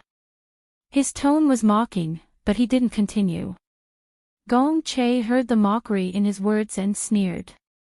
He had already decided that during the palace banquet tonight, he would make Gong Ji the crown prince in front of everyone. At that time, the expression on Gong Dai's face would definitely be very nice. It's strange to say. Gong Dai's hoarse and piercing voice sounded in a low voice. He sized up Gong Che from head to toe. This prince didn't do anything to you, but you look like you hate me to the core. Why? In any case, we've worked together before. Gong Dai was referring to the fact that they were once allies and fought against foreign enemies together. Later, they even took away Gong Yimo's power together. Moreover, one of them was in the light while the other was in the dark. Although there were disputes, it shouldn't be to the extent of hatred. Gong Che's hand on the quilt tightened little by little. A trace of murderous intent suddenly flashed in his eyes. It was as if he wanted to strangle Gong Dai to death on the spot. His silence made Gong Dai laugh. That exquisite and devilishly handsome face was truly captivating. At this moment, he was sitting on the chair with one hand supporting his chin. He was arrogant and insufferably arrogant. Is it because this prince tortured Gong Yimo to death? Gong Dai. Gong Che was suddenly furious. That biting cold aura of a ruler suddenly appeared. Although he was bedridden now, he had been the emperor for many years. Not just anyone could provoke him. Gong Dai narrowed his eyes and seemed to be even more delighted. This is anger from embarrassment. His voice was like sandpaper and every word he said hurt. However, he just liked to see Gong Che's angry look. He liked to provoke him because it made him feel good all over. Gong Che closed his eyes and clenched his hands into fists. Gong Yimo's mutilated corpse appeared in his mind again. His heart felt like it was being ruthlessly squeezed. He couldn't breathe. He didn't want her to die. He just wanted to throw her into the cold palace so that she could calm down and think things through so that she could obediently come back to be his imperial concubine. As long as she didn't yearn for power, as long as she didn't harm others, he would still pamper her. However, he didn't expect that when they met again, it was only her corpse. Incomplete corpses riddled with holes. Gong Che closed his eyes and knew what kind of inhumane torture she had suffered. And in this world, only Gong Dai could do this. Only him. How could he act so viciously, so mercilessly, so mercilessly? Only him. The hatred in Gong Che's eyes was almost tangible. In this half a year, Gong Dai's ambition had grown bigger and bigger. He had been constantly making arrangements to prevent Gong Dai from succeeding. Unfortunately, Gong Dai's power was too great to be eliminated. The only thing he could do was to protect half of his empire and not let it fall into Gong Dai's hands. In his hands was Immerse's blood and sweat. He had to protect it. Chapter 561. Gong Che started coughing violently, and in the end, he even coughed up blood. Gong Yimo's sharp eyes saw a red spot on the handkerchief. Gong Che held it in his palm and hid it, but she saw it. Gong Yimo sighed in her heart. She didn't expect that Gong Che would have the intention to avenge her. Get out. Gong Che said hoarsely. Gong Dai acted as if he didn't hear it. He slowly rubbed his chin, and said puzzledly, You hate me. Because I tortured Gong Yimo to death, but, her death, isn't it because of you? Gong Dai's words once again made Gong Che's breath unstable, and he almost vomited blood again. Violent coughs sounded, as if he was going to cough his lungs out. Gong Dai pretended to be enlightened and said, "Oh, so, it's because you regret it, so you torture yourself. In just half a year, you've become like this." Yes, the world thought that it was the regent who made a move on Gong Che, but Gong Che owned half of the country, and Gong Yimo's deployment when she was alive was like an iron bucket. How could he let him succeed so easily? Gong Che's heart disease was incurable. Gong Dai's words were direct, and they hurt Gong Che badly. He suddenly stopped coughing, and that pair of lifeless eyes looked at Gong Dai, deep hatred in his eyes. "I don't regret it." He was still quibbling. How could he regret it? If he regretted it, wouldn't it prove that everything he did was wrong? He didn't regret it, he didn't regret it, Gong Che said to himself again and again in his heart. Gong Dai laughed softly. "You really don't regret it?" he said somewhat maliciously, looking at Gong Che's twisted and stiff face with a smile, and suddenly revealed some secrets. Actually, when Gong Yimo secretly transferred troops to Yuqing, it was this prince who secretly forced her to go. She thought that Lu Yi had attacked there, but it wasn't. Gong Che's eyes suddenly widened. That time, because Gong Yimo didn't report it, she transferred troops on her own for the first time. Although she explained it in many ways afterwards, it still made him feel uneasy, as if he couldn't control her. He didn't expect that it was Gong Dai who secretly instigated it. Gong Dai saw his change of expression and said, when Gong Yimo returned from attacking Yuhing, all the officials wrote a memorial to confer her the title of General Fei Long, with military power forever. It was this prince's idea. Gong Ju's words left Gong Che in disbelief. "You?" His whole body was trembling. Gong Che still remembered that after the incident, Gong Yimo explained several times that it wasn't her idea, and that she didn't want to lead troops, but he didn't believe her.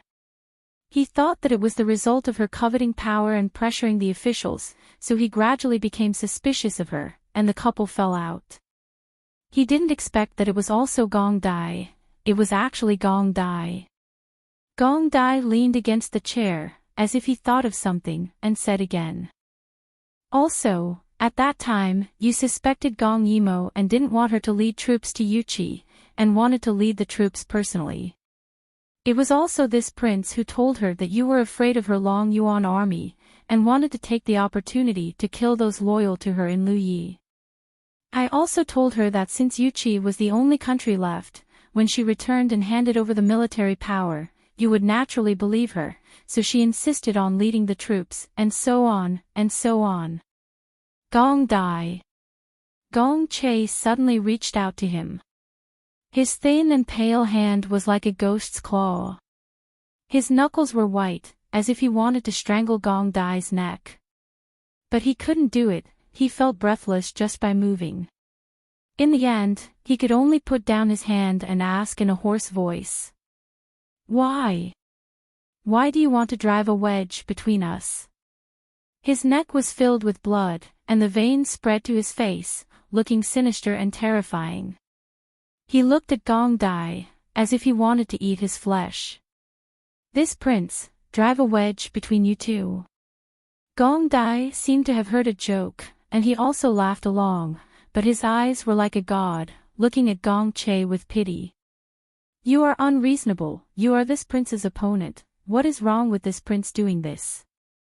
Also, this prince only did a small thing." His eyes were dark as he looked at Gong Che with undisguised mockery. "If you hadn't listened to Su Miaolan's pillow talk, if you hadn't believed Shui Yang's conspiracy theories without a doubt, how could this prince have succeeded so easily?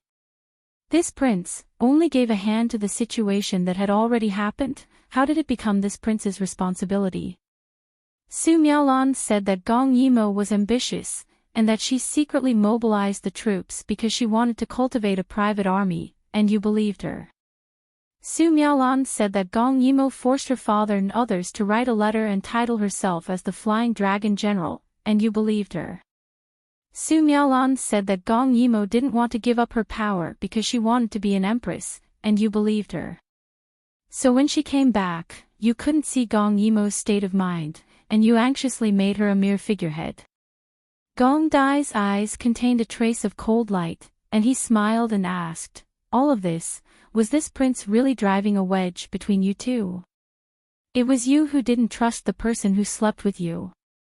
Under repeated provocations, Gong Che finally couldn't help but spit out a mouthful of blood.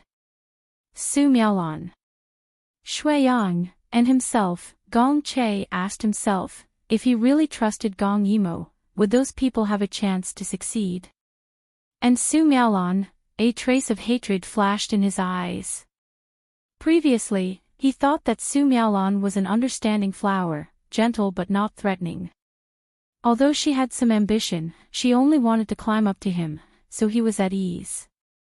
However, in the past 6 months when he was sick, that woman gradually revealed her true colors. He didn't know when she had hooked up with Gong Dai. Her ambition was far greater than what he had imagined. This time, she used the name of the regent to pressure him, saying that she wanted to be the empress, and he agreed. However, he had already made a will, that if he died, he wanted Su Miaolan to be buried with him. But what was the use of all this? Emor was still dead. She was dead. In this world, the person who loved him without hesitation, who would do anything for him, who would think for him in everything, was already dead. He was the one who caused her death. Thinking of this, Gong Che spat out another mouthful of blood, and Gong Dai was satisfied. He couldn't take it anymore. But now, there were many things that he couldn't help but want to tell him. Do you really think that Gong Yimo was the one who killed Su Miaolan's child? Speaking of this, Gong Dai wanted to say that Gong Che was stupid. How much fear did he have to be so biased and believe in her? He couldn't wait to push all the blame onto her, just for his own peace of mind. It was as if that person's sins were unforgivable, then he could be at ease with what he had done to her. What a joke, all of this was just Gong Che deceiving himself.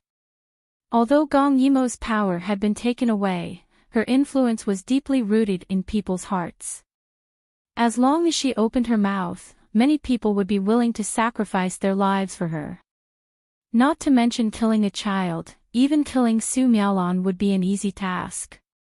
However, Gong Che had been possessed at that time, and in order to smear Gong Yimo's reputation to reduce his own guilt, he had believed it. Chapter 562. Gong Che suddenly raised his head. Could it be that even this was done by Gong Dai? Gong Dai seemed to have understood what he meant and chuckled softly. This prince isn't that senseless. It was Su Miaolan who took the drug and framed Gong Yimo.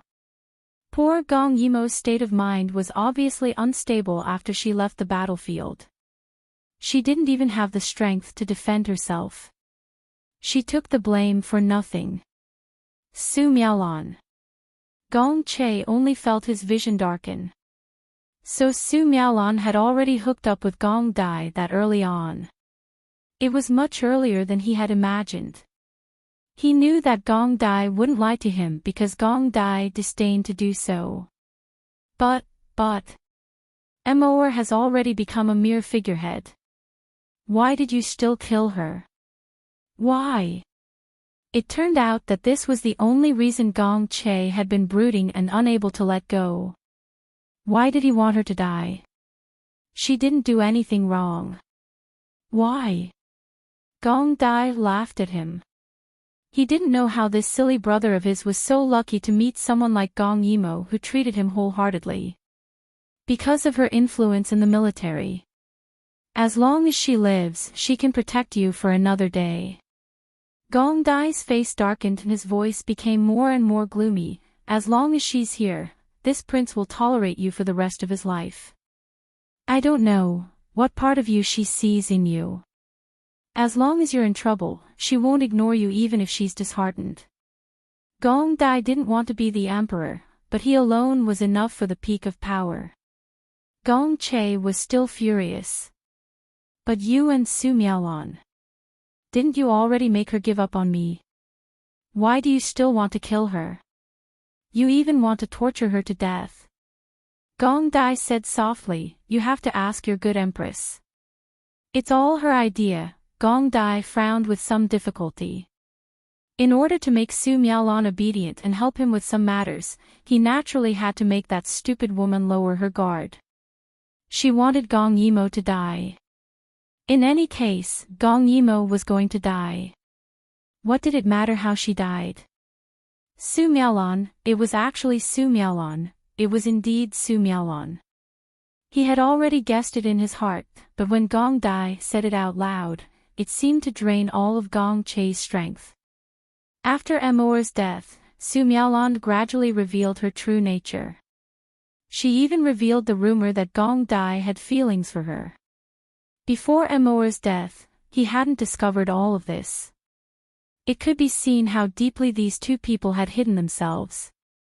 Gong Chei didn't expect that Gong Dai would fall in love with Su Miaolon and do such a thing for her, such a vicious, unscrupulous, and fickle woman. Back then, why did he think that she was pure and kind? Perhaps he didn't think that she was pure and kind, but just thought that she was easy to control. Perhaps Immerse was too outstanding, or perhaps he didn't have enough confidence in himself. He always felt that Immerse's feelings for him would one day be unable to withstand the temptation of power, therefore, he listened to Su Miaolon's words and listened to Shui Yang's words. He stubbornly insisted on making her a mere figurehead, causing her to die a tragic death. But in the end, Immerse, she had never hurt him from the beginning. She had always been good to him, always. Blood continuously flowed from the corner of Gong Chei's mouth, but he didn't seem to feel it. Those suspicions were ultimately his imagination. If she was truly infatuated with power, even if he and Gong Dai joined forces, they wouldn't be able to make her a figurehead. Impossible. Why had he been blinded in the beginning? Immerse. Gong Chei suddenly called her name. Where's Immerse? Where did she go? He was sick, so why wasn't Immerse by his side? Gong Dai didn't notice Gong Chei's abnormality and continued, actually, you've long regretted it in your heart. So, you indulged Su Miaolon's fickle nature and didn't pay attention to the situation. Because you've already given up, you tormented yourself every day and became seriously ill. You've long regretted it in your heart, right? No. He didn't regret it. He didn't regret it. He didn't regret it. Gong Chei tightly clutched the quilt in his hand. Unknowingly, tears fell from his eyes. Mixed with the blood in his heart, they dyed his clothes red. How could he regret it? Regret, didn't that mean that everything he did was wrong? Didn't that mean that he could have had a happy life, with a wife who loved him and he loved her, a vast country, and a child with her? How could he admit that he regretted it? Admit that he was the one who ruined everything? Gong Chei's face became increasingly pale. He opened his mouth several times, but he didn't say the words, I don't regret it. Because he regretted it. How could he not regret it? From the moment Immerse died, he regretted it. He wished he could strangle himself to death. He wished he could start all over again. He wished none of this had happened. He still loved that woman deeply, the woman he suspected and feared. Even if he thought that Gong Yimo was ambitious, even if he thought that Gong Yimo was cruel and merciless, not even sparing a child, he still wanted to keep her by his side, to be an idle imperial concubine, to keep her by his side. He regretted it. Immerse, where was she? He felt terrible. Why wasn't she by his side? Gong Yimo watched from the side and suddenly felt her heart ache. However, she couldn't cry. She didn't have any tears at this moment. She only felt that her chest was about to split open. If she had known this would happen, she wouldn't have done it in the first place. Gong Yimo closed her eyes. Back then, when she returned after removing her armor, she was already disheartened. She had also suffered many blows, so she often felt that death was the only way to release her. She hated, resented, and regretted it. But what was the use? Regret was useless. People had to pay the price for their own choices. Who asked her to make this choice? Gong Yimo looked at Gong Dai and then at Gong Che. It turned out that Gong Dai had been using Su Miaolon all this time. Su Miaolon wanted to be empress, so he wanted to get rid of her dissidents. Therefore, he created an illusion of love for Su Miaolon and made her work for him. He succeeded. If she died, Gong Che wouldn't live long either. Gong Dai stood up. Seeing Gong Che like this, he had achieved his goal. You still want to make Gong Ji the crown prince? Then I'll make sure you never have the chance to open your mouth. Gong Dai sneered in his heart. In the past 6 months, he had used Su Miaolon to do many things. However, that woman had no self-awareness and sold Gong Che out. After tonight, he would be the only person in power in Daiyu State. Gong Ji wanted to be the emperor. Sure, he could be the puppet emperor. Gong Dai walked towards Gong Che step by step. He seemed to be delirious and kept calling out Gong Yimo's name. When he saw Gong Dai approaching, he suddenly grabbed Gong Dai's clothes.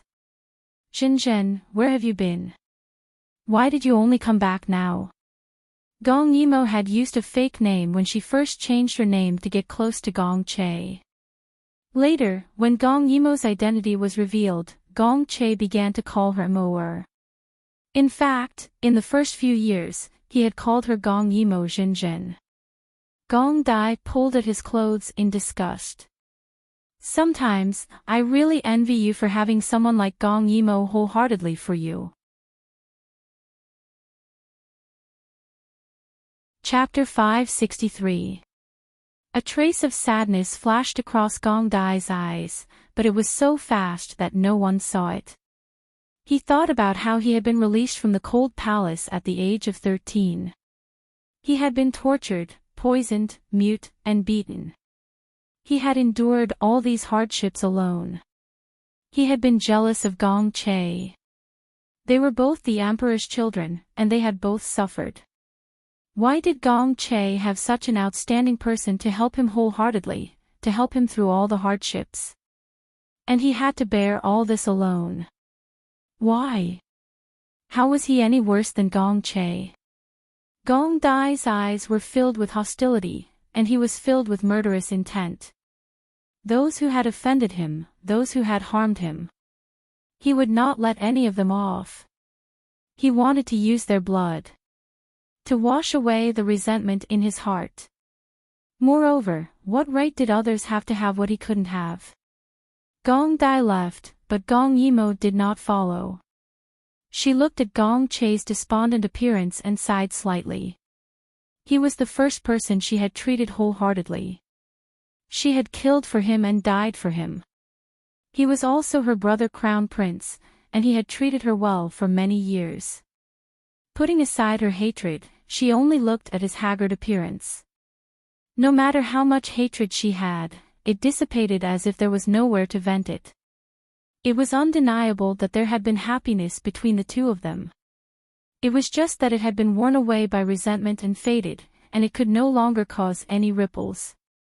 Gong Yimo walked over step by step. She looked at Gong Che's unfocused eyes as he called her name. Gong Yimo sighed again. Gong Che. Miraculously, Gong Che looked up as if he had heard her. His pupils were focused, and he could not see anything. Why, did he hear Zhen calling him? Gong Yimo reached out to touch his forehead, even though he could not feel it. I've decided not to hate you. With that, she turned to leave. But Gong Che suddenly shouted in panic. Zhen. Gong Yimo stopped but did not turn back. She did not want to see Gong Che's panicked appearance. Her husband, her brother, should always have a gentle and refined appearance, an existence that made people feel like they were bathed in the spring breeze. Zhen, can you give me another chance in my next life? Gong Che seemed to have sensed that Gong Yimo was here. He looked around and said anxiously with a pair of frightening eyes. In the next life, I definitely won't be like this. Zhen, can you still be my wife? Gong Yimo wanted to cry again.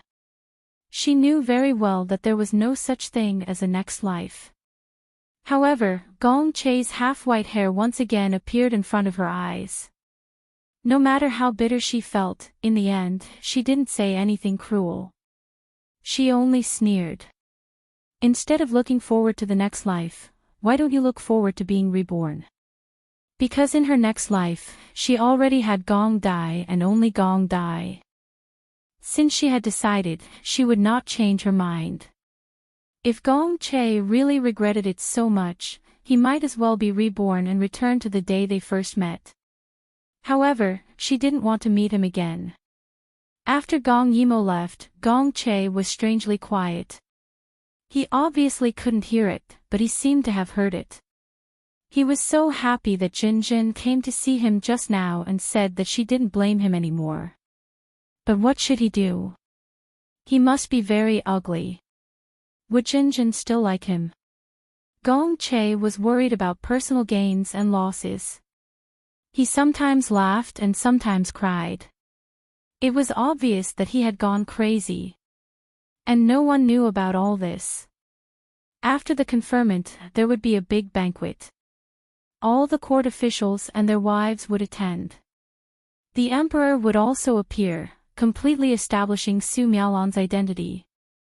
Gong Yimo looked at Gong Dai and coldly issued countless orders. It was obvious that victory was in her hands. It seemed that tonight's banquet wasn't Su Miaolan's peak, but the day he dominated. Gong Yimo couldn't help but think of the time when she was still alive. Could it be that Gong Dai found a flaw in only half a year's time? Those guardians had turned against Gong Dai. This method was simply too frightening. The sky gradually darkened. The banquet was about to begin. After months of meticulous preparation, this grand banquet was unprecedented and unparalleled. Su Miaolan was originally a person who indulged in extravagance. She couldn't wait to announce it so that everyone in the world could come and admire her. Surrounded by pearls and jade, noblewomen clustered around her. Su Miaolan felt as if she was floating, and her smile never stopped. Moreover, she deliberately drank a little peach blossom wine to make her complexion turn red. It was so that she could serve the Prince Regent well later. Where was the prince? Why wasn't he here yet? Singing and dancing surrounded by a cauldron of voices. However, because the emperor and the Prince Regent hadn't appeared, the banquet couldn't start yet. Finally, an announcement was heard. His Majesty has arrived. Hundreds of officials knelt to welcome him. Long live, my emperor. They didn't raise their heads, so they didn't notice that Gong Che seemed to be in better spirits. He just sat and looked around abnormally. Supported by Shuiyang, he walked step by step to the dragon throne. Rise. Shuiyang spoke on behalf of the emperor. Thank you, Your Majesty. Everyone got up and sat down. The banquet instantly quieted down. Only then did they realize that Gong Che was very different from his usual gloomy and dispirited appearance. Although he was thin, his eyes were bright. His hands were tightly clutching their sleeves, and his mouth kept calling out two words. It seemed to be Xinjin. Su Miaolan didn't care about Gong Che. She only knew that as long as Gong Che announced to the world, the rumors that he didn't appear at the Empress conferring ceremony in the morning would be dispelled. Therefore, she directly stuck to him. Your Majesty, this concubine is waiting for you, get lost. Gong Che suddenly pushed her away.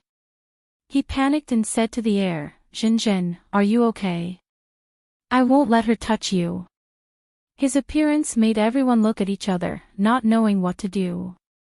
As for Su Miaolan, ever since she suppressed Gong Yimo, she had never suffered such grievances. She immediately shed tears. Your Majesty, you've hurt her. Gong Che felt that she was being noisy and finally gave her a cold look. Who is this person? She's so ugly that it makes people want to vomit. Drag her away, quickly drag her away. No one dared to disobey the emperor's words. However, in today's banquet, the empress was the main character. Was it really okay to drag things out like this? Suddenly, a cold and hoarse voice sounded. Imperial brother, she's your wife. Gong Dai strode in. He was very satisfied with Gong Che's appearance. He liked to see others escape from reality and play the fool. How interesting. Gong Che's eyes widened. Nonsense. My wife is Zhen Zhen. Don't speak nonsense, she's going to be angry. At the end of his words, he seemed to look at the air timidly, as if he was really afraid of someone getting angry. Gong Dai mercilessly exposed him. Is that so? But Zhen Zhen is already dead. She was tortured to death by this prince. Didn't you secretly hide her bones in the imperial mausoleum and want to bury her together? It was laughable that Gong Che was deceiving himself. He said that he didn't regret it, but he was tormented by regret every day. He secretly hid her bones and wanted to bury her together with Gong Yimo, hoping that they could meet again in the next life. However, he was afraid that others would know of his actions and know that he regretted it. This behavior was really laughable. Gong Dai's words stunned Gong Che for a moment, then his face turned pale. He opened his eyes and stared at Gong Dai, as if he had heard something extremely terrifying. Gong Dai stood under the dragon throne with a devilish smile on his lips. Gong Yimo is already dead. Shang Zhen is also dead. How does it feel to kill the person you love the most? Imperial brother, how long do you want to continue playing the fool? Chapter 564. Gong Dai. Gong Che suddenly rushed down from the dragon throne. He grabbed Gong Dai's collar, ruthlessly. Very tightly. Those eyes looked like they could eat people. Where did you hide Imo, Give her back to me. Give her back to me. Gong Dai looked down at him coldly, his eyes full of killing intent. Your Majesty. Many people turned pale with fright and knelt down, while some old officials came forward to dissuade him. But Gong Che's skinny hands grabbed Gong Dai's collar tightly, unable to pull him away. That anger and madness seemed to want to tear Gong Dai to shreds. Give her back to you. Gong Dai sneered. He didn't struggle with his collar being grabbed. Instead, he smiled indifferently. Sure, you can ask the King of Hell for it. As soon as he spoke, Gong Che directly threw a punch at Gong Dai. It was caught by Gong Dai with one hand. Gong Che immediately followed up with another punch, fiercely aiming for Gong Ju's face. It was filled with a deep hatred. He vented all the regret and pain in his heart without caring about his image. It was all because of this person. If not for him, Zhen Zhen would still be by his side, still be his, still alive. Two equally noble people fought. The crowd didn't know what was going on, but they didn't know who was involved. Moreover, when they saw the regent, who had always been cold and cheerless, making a big fuss in the palace, they had a bad feeling in their hearts. Get out of my way. Many people were afraid that Gong Dai would hurt Gong Che, so they finally went to pull Gong Che away. But Gong Che's eyes were red. Like a trapped beast making its final struggle. He finally got to see Zhen Zhen. He had finally managed to forget all of this. Forget what he had done. But this beautiful dream was shattered by Gong Dai's few words. He wanted to kill this person. He wanted to kill him. But before he could touch Gong Dai, he was pulled back by those old officials. Those old officials could smell that something was different tonight. Their hearts trembled, so they hoped that Gong Che would calm down. At this moment, someone braced himself and tried to persuade Gong Dai in a low voice.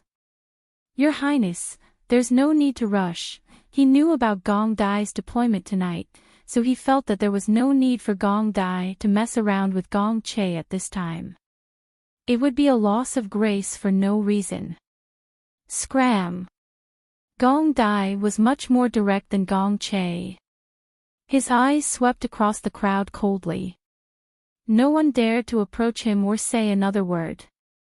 Everyone in the hall instantly felt as if they were walking on thin ice. What was going on? Why were the two most respected people fighting? And in such a way? Could it be that the sky of Daiyu State was about to change again? Su Miaolan was already shocked and she was pushed away by Gong Che. In the past 6 months, although Gong Che didn't get close to her, he had never been so fierce. Moreover, Gong Dai's body was filled with murderous intent. She originally wanted to step forward, but she hesitated. At this moment, Gong Che had already shaken off the hands of those old officials and attacked Gong Dai again. Gong Che had learned some martial arts, but how could he be Gong Dai's opponent? It was unknown whether Gong Dai was deliberately going easy on him or purely trying to use his body to defeat his opponent. He didn't use any internal energy at all. Instead, he fought Gong Che hand to hand, using his fists to knock Gong Che to the ground again and again. He didn't show any mercy. "Gong Dai, I'm going to kill you." Gong Dai sneered, his fingertips lifting his wrinkle-free clothes. "Then you can go to hell first." The situation was obviously getting worse. Su Miaolan felt uneasy and stood at the side, not knowing what to do. She didn't understand why the two of them were fighting. Why would a cold person like Gong Dai do such a thing? Those punches were as if he was venting something.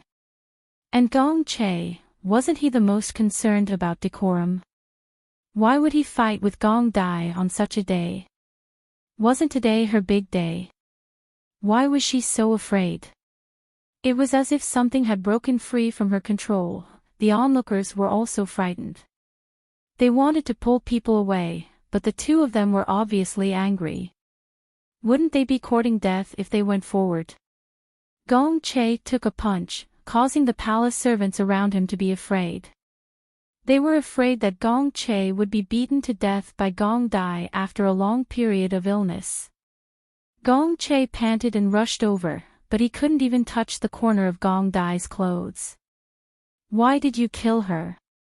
Gong Che attacked continuously. His eyes were scarlet, as if he didn't care about his life. "Why? You want to kill her? And in such a cruel way." He had suppressed it for too long. Since half a year ago, when he found Immerse's body, he wanted to kill Gong Dai. But he couldn't.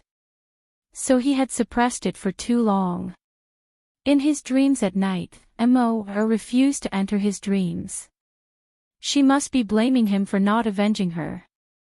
Gong Dai was too lazy to say that it was all Su Miaolan's idea.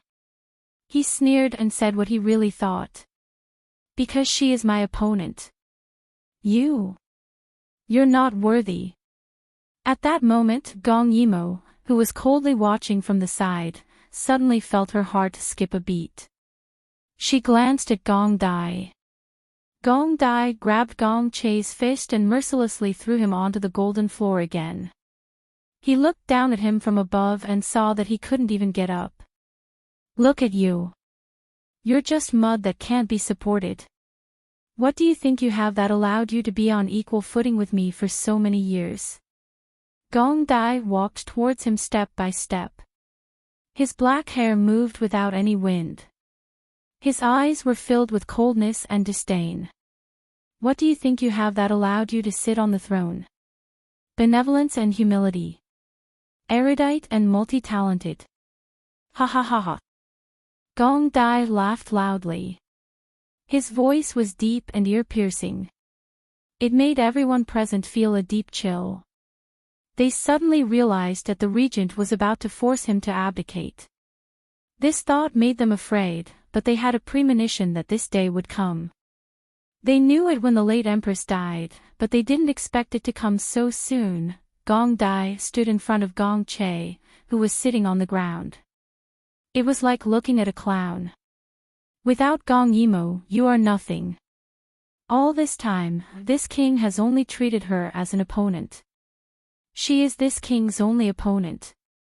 It's a pity that she was disheartened by a mediocre person like you and lost all her fighting spirit. Otherwise, how interesting would it be to have a hearty battle with her? Gong Che didn't hear Gong Dai's belittling words. His mind was filled with the thought that Gong Yimo was already dead. Even if she had been dead for half a year, even if he had personally collected her bones. It was only today that he was fiercely awakened by someone's warning. Dead, so she was really dead. At that moment, his soul seemed to have died, leaving behind an empty shell. Hearing Gong Dai praising another woman and hearing that they were fighting over a woman who had been dead for a long time, Su Miaolon finally felt fear. She didn't forget that she was able to have her current status because of Gong Che and Gong Dai's favor. So no matter how afraid she was, she couldn't continue to retreat. She finally gathered her courage and threw herself in front of Gong Che, blocking Gong Dai. Your Highness. What are you doing? Are you drunk? His Majesty is still sick, how can you attack His Majesty? Although Su Miaolon was drunk, tonight's series of unforeseen events made it impossible for her to deceive herself. Gong Dai seemed to be attacking Gong Che. What should she do? Chapter 565. In Su Miaolon's heart, she didn't want to give up any of them.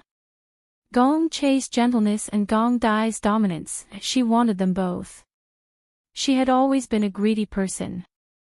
Moreover, she hoped that with the two of them together, they would be able to balance each other out.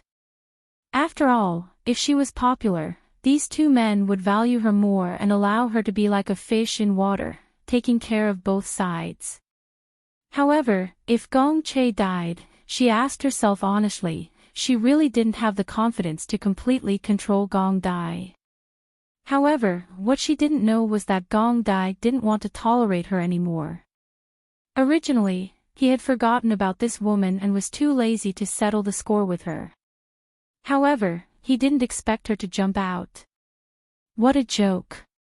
In the morning, he tolerated her and watched her walk step by step to the top, all so that he could beat her down to the dust tonight. This feeling was too fascinating, wasn't it? Wasn't it interesting to see someone who was high and mighty a second ago, and now, she was like a dog wagging her tail and begging for mercy at his feet? Su Miaolon, when Gong Dai said these words, there was a trace of playfulness. This woman was ambitious and greedy, but he couldn't deny that she was still useful to him. At least, after sending her to Gong Che's side, she successfully drove a wedge between Gong Che and Gong Yimo. Su Miaolon heard Gong Dai coldly call her name. Although it was clearly the same voice as before, when she heard it in front of everyone's eyes, it caused goosebumps to rise all over her body. Your Highness. With teary eyes, she tried her best to make herself look delicate and pitiful. Didn't Gong Dai like her? He definitely wouldn't make things difficult for her. I beg your Highness to give this concubine some face and let His Majesty off. Gong Dai was amused by her. Give this concubine some face, she really had a lot of face. Your face. Gong Dai slightly raised his chin. Even at this time, his exquisite face was still so handsome that it made people dizzy. Where does your face come from? Su Miaolon was shocked and suddenly felt embarrassed and angry.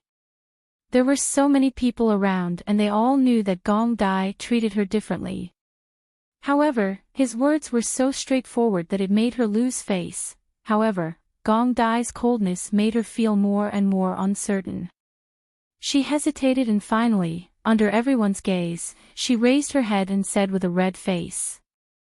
Your Highness, give us some face. When we were young, you can't bear to hurt me. Gong Dai really smiled. However, when he smiled, the entire hall seemed to have fallen into an ice house. The night in the early summer was as cold as the winter. Back then, it was like a vengeful ghost that had crawled out of hell. Those murderous and bloodthirsty eyes. Miaolan was to be intimidated. To meet him, to meet them coincidentally. Meet him.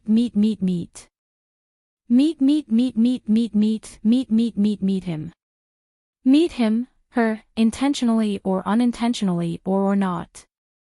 When she to talks, to meet, to her to meet her to meet him, to her to meet him, meets s. To meet to her to did. She to her, she to her her, s, meet to her, t, to her, he. Su Miaolan was overjoyed. She knew it. No one had treated Gong Dai well since he was young. Moreover, he had suffered inhumane torture for 9 whole years in the cold palace.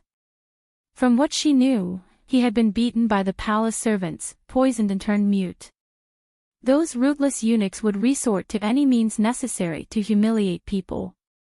Don't even talk about crawling into someone's crotch. Gong Ju, as a prince, suffered even more humiliation than the lowest class of slaves. Therefore, she was the first person to treat him well. She must have left a very special place in his heart. From then on, she would often secretly visit Gong Dai, considering herself as his elder sister. Gong Dai would always remain silent, but she felt that Gong Dai treated her better than other people. Sure enough, when she expressed her admiration for Gong Che, but Gong Che already had Gong Yimo by his side, he took action. In the end, he really sent her to Gong Che. Therefore, she believed that Gong Dai treated her differently. However, Su Miaolan didn't know that Gong Dai had suffered inhumane torture in the cold palace since he was young. His 5 senses were as sharp as a beast's. Whoever treated him well, whether they were truly good to him or not, he could sense it. When Su Miaolan wanted to pretend to be a saint, he didn't want to bother. After all, at that time, he was still young and couldn't kill the Marquis's daughter. However, later on, he found out that she was eyeing the position of the Crown Prince's wife. He also needed a chess piece to be placed by Gong Che's side, so he beat her at her own game. Who knew that this woman would bring up this matter at this time? Gong Dai really wanted to tell Su Miaolan that the thing he hated the most was sweets. Therefore, every time she brought that sickeningly sweet loquat soup to him, he couldn't wait to smash it on her hypocritical face. After that, he even threw the food box and bowl away. Now that he thought about it, it was really a disgusting time. The friendship from when we were young. Gong Dai chewed on these words and suddenly waved his hand, drag her away. As soon as he finished speaking, there were imperial guards who came forward and really dragged Su Miaolan away. This action stunned all the people from the emperor's faction. Because the imperial guards in the palace were all trained and promoted by Gong Yimo. They swore to protect the imperial power and were the last line of protection for the emperor. However, when they suddenly heard Gong Dai's words, could it be? Could it be that the people around the emperor had betrayed him? Could it be that the commander of the imperial guards who swore to protect the imperial power had also turned against Gong Dai? No wonder Gong Dai was different tonight. Originally, they thought that it was a quarrel between the regent and his majesty. Even if Gong Dai had the intention to rebel, there were many generals under Gong Yimo's command and the commander of the imperial guards. He couldn't have acted so quickly. Who knew that after Gong Dai gave the order, those who were loyal to the emperor and those young generals who were trained by Gong Yimo didn't say a word. At this time, some people who were still in the dark were shocked. Gong Dai had succeeded. He was going to rebel today. Su Miaolan panicked. She was still struggling when she was dragged away. However, during this gap, countless Imperial guards suddenly broke into the main hall. Their steps were neat and cold like ice sculptures. Once they entered, they quickly sealed off all directions of the main hall to ensure that not even a fly could fly out. Those madams who were trying their best to suppress their presence suddenly became noisy when they saw so many Imperial guards breaking in. There were even some who screamed, but their mouths were tightly covered by their husbands. Making a scene at this time, were they tired of living? The chaos only lasted for a moment. Under the pressure of death, people quickly surrendered and quieted down. The entire main hall became dead silent. Su Miaolon was stunned. Didn't these people directly take orders from the emperor? Didn't they swear to be loyal to the imperial family? Why did they suddenly turn against Gong Dai? Was Gong Dai going to force the emperor to abdicate? Was he really going to force the emperor to abdicate and not even listen to her? She wanted to say something, but looking at Gong Dai's cold face, she was forced to kneel on the ground and couldn't say a word. Chapter 566. Her heart sank to the bottom. Gong Dai chose to act today. What position did he place her in? Su Miaolon felt confused. Her glorious past was like a dream. Did she really have this man in her hands? Gong Che didn't seem to feel anything. He sat on the ground as if he had lost his soul. Gong Dai's ministers were silent. The generals sat in their seats and drank. Gong Che's old group of civil officials panicked. Some ministers said angrily, "Prince Regent, are you trying to rebel?" At this time, someone brought an armchair over and quietly placed it behind Gong Ju. The man who brought the chair over turned out to be the commander of Gong Che's inner imperial guard. He had indeed turned to the Prince Regent. No wonder Gong Dai couldn't bear it anymore. He had already broken through Gong Che's last line of defense. He wanted to force the prince to abdicate. He wanted to become the only person in power in Dai Yu State in front of all the officials present. Whoever dared to disobey would die here. Gong Yimo saw the silent man in soft armor. He was one of her former subordinates. Because he was silent and honest, she arranged for him to be the commander of the Imperial Guards.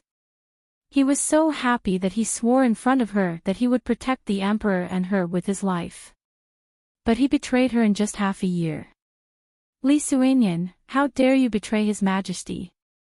Someone shouted. When Gong Dai heard the name Li Suanian, he seemed to think of something. He looked up and saw the silent man in soft armor standing beside Gong Dai. Li Suanian didn't say a word when he was questioned. He was as silent as a statue. The civil officials were even more frightened. They turned to question the generals who were still in the mood to drink. "And you? The late empress treated you so well.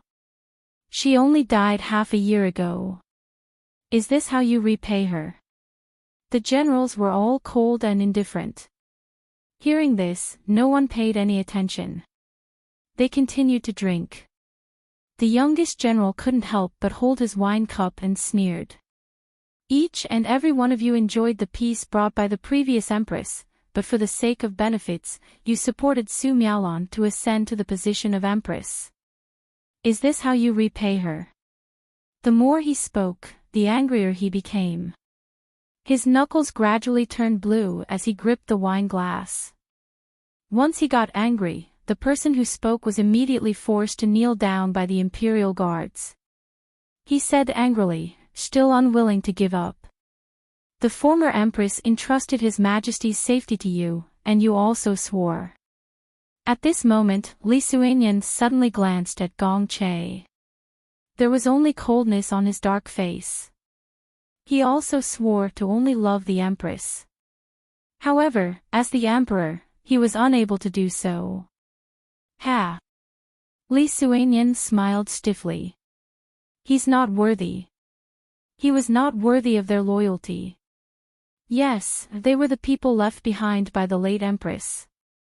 The late Empress wanted them to protect the imperial power, so they swore an oath. Therefore, even though they hated the Emperor, they didn't do anything in the beginning. They hated Gong Dai even more. After all, he was the one who killed the late Empress. However, later, Gong Dai sent people to persuade them repeatedly, and they changed sides one by one. Li Suanian didn't understand at first.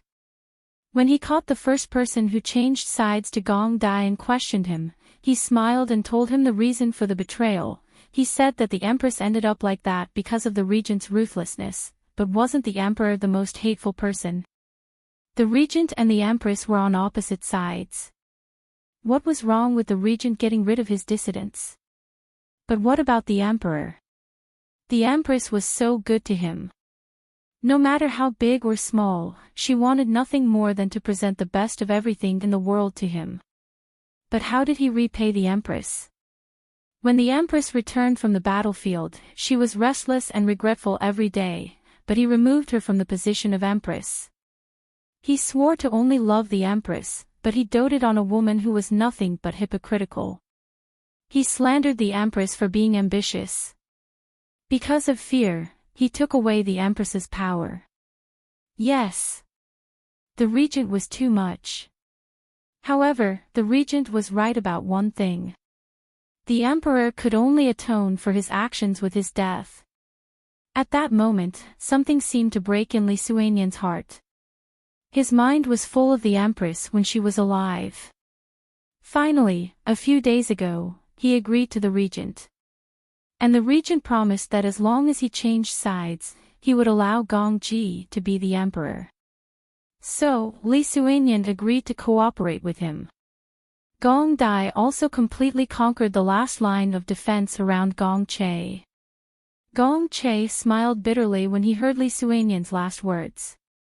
He looked around as if he was in a dream, looking at the suppressed officials, the frightened women, the silent old officials, the indifferent generals, and the cold armor of the imperial guards. There were so many people in the magnificent hall, but he suddenly felt cold, so empty, there was nothing here. Nothing at all. He couldn't help but remember that when he had a headache, Mo would read memorials to him. After reading them, she would give a very humorous comment on the person's choice of words and the content of the memorials. Sometimes she would be frivolous, sometimes she would give a serious opinion, and then he would accept it all. Now that he thought about it, even reading memorials was such an interesting thing. I miss you so much. Will I be able to see you after I die? Do you know why you lost? Gong Dai's voice seemed to come from the horizon. From last night to now, he was sitting here. It was peaceful in the hall, but outside the palace, there must be a bloody storm. He admired Gong Che's expression of despair. Even though he hadn't slept all night, Gong Dai was still refreshed and full of smiles. Gong Che's gaze finally focused on Gong Dai's body, but he was silent. The bright color of the dragon robe seemed to dim along with his eyes. He had always avoided it before. Before he died, he really wanted to hear how Gong Dai would directly criticize him. Someone handed over a cup of tea. The light-colored glass cup shone with a myriad of colors under the light, but what was even more attractive was Gong Dai's hand. Every movement was so pleasing to the eye, high above and inviolable. Just now, he had given Gong Che a few solid punches. Now, there was no harm in being kind and letting him die in peace. You lost because you were too incompetent. The Emperor had given up. It was clear that the situation was set. The officials who had been noisy just now were all quiet now. They wanted to live, so how could they dare to say anything? So when they heard the regent humiliate the Emperor like this, they were angry but didn't dare to say anything. They could only listen. Although they heard it, it was the truth. Nearing death, Gong Che was actually clear-headed, and he even nodded. You're right. Gong Che stared at a place and revealed a bitter smile. At that moment, he seemed to have become that cultured and refined emperor again, as if he was talking to himself. I was useless. It was because I was useless that I couldn't stand being instigated and suspected. That was why I felt that I couldn't control her and removed her, made her a mere figurehead. Gong Dai held the teacup and lightly took a sip. He sneered. Not only incompetent, but also blind.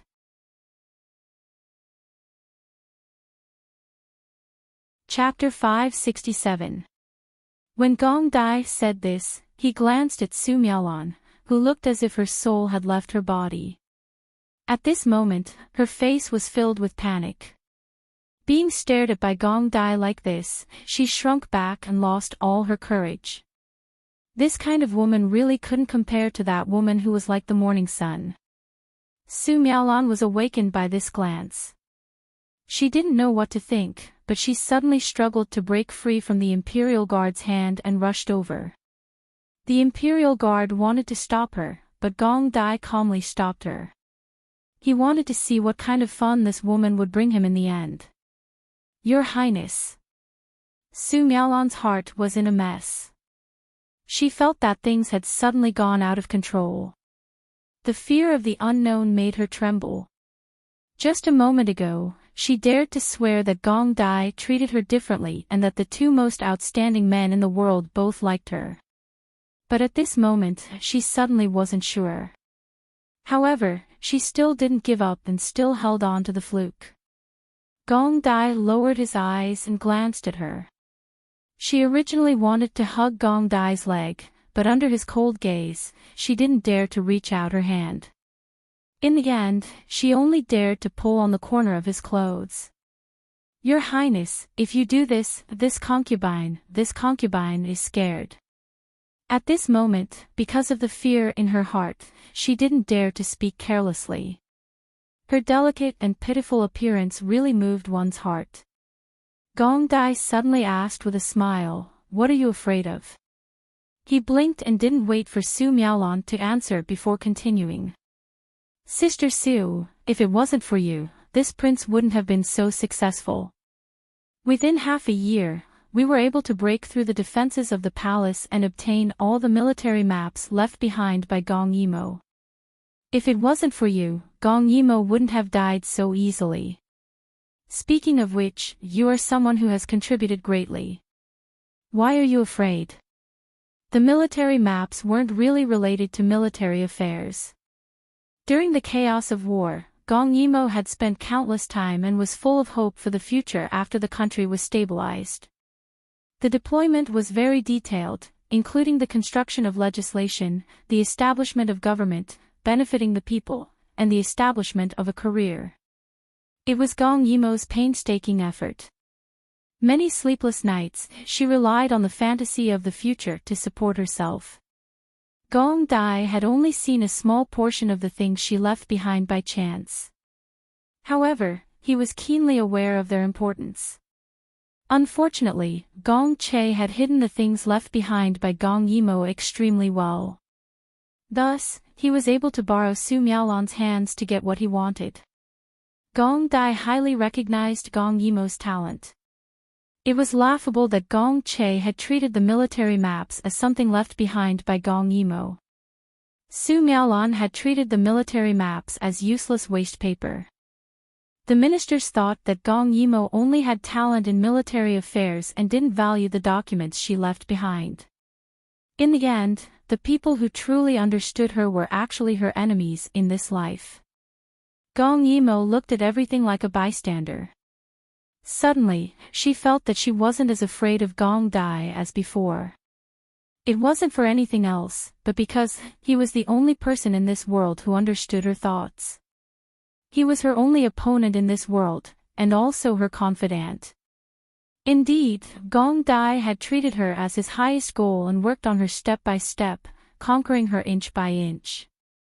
However, her appearance when she came back made him feel dull, right? No wonder after she came back, Gong Dai had provoked her several times. Could it be that he wanted to awaken her fighting spirit and have a good fight? In the end, when he found that she was lifeless, he flew into a rage out of humiliation and wanted to end the battle quickly. It had to be said that this was very likely Gong Dai's idea. In this life, he was a person who liked to fight. He was said to be greedy for power. He held a sharp weapon in his hand, but he didn't have the desire to expand his territory and dominate the world. He was said to be cruel and murderous. However, if he was defeated and died, he would absolutely not frown. His inner self had already been completely distorted before the age of 13. He didn't care about life and death at all.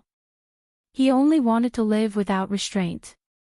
Perhaps it was because of the shadow of his childhood that he wanted to stand at the highest point, where no one could threaten him.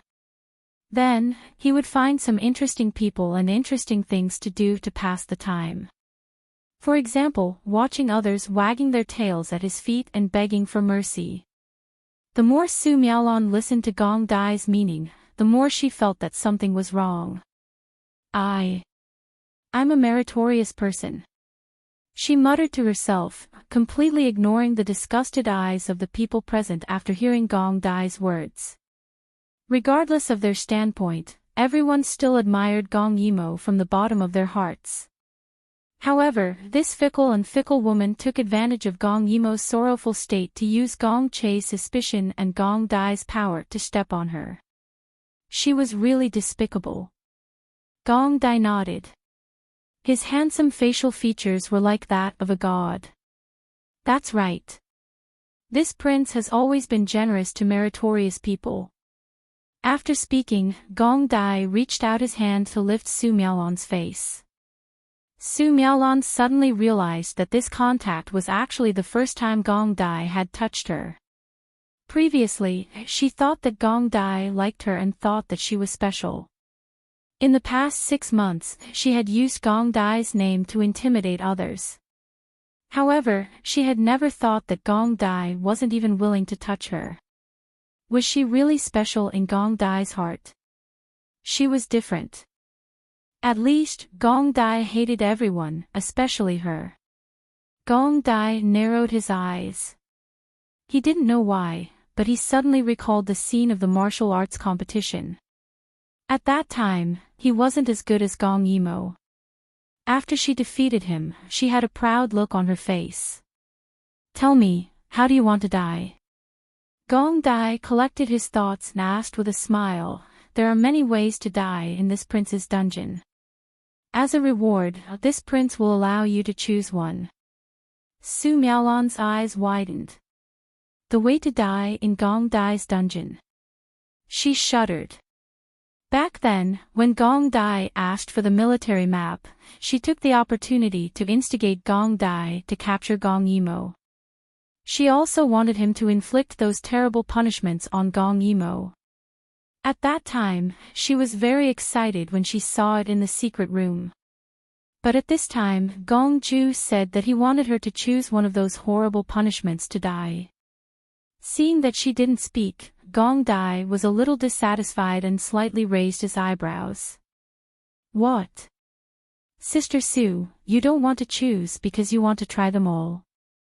That sinister voice, coupled with his godlike handsomeness, produced a kind of demonic aura that made people's hearts tremble. But Su Miaolon was so scared that her face turned pale. She couldn't care less. She hugged Gong Dai's leg tightly. Gong Dai frowned but didn't kick her away. He listened to Su Miaolon cry bitterly. Your Highness. Your Highness, don't kill me. Your Highness. Don't you like me? Su Miaolon was really panicking. In the morning, she was still high above the masses, worshipped by all the officials. She was only below one person and above millions. Why did she fall into the dust at this time? Why did she have to lie on the ground like a dog, wagging her tail and begging for mercy? Gong Dai smiled. He really felt that this woman was overconfident. He had always treated her coldly. In order to achieve his goal, He had helped her a few times, but she could find all kinds of reasons to prove it. She insisted that he loved her deeply. It was no wonder that she had this kind of illusion. The others also believed it without a doubt. Because for someone as indifferent as the regent to be able to receive his help again and again, allowing someone to use his name to intimidate others, no matter how one looked at it, it was all out of love, right? At least, that was what Gong Yimo thought. What should I do? Even if I like her, I don't want useless people.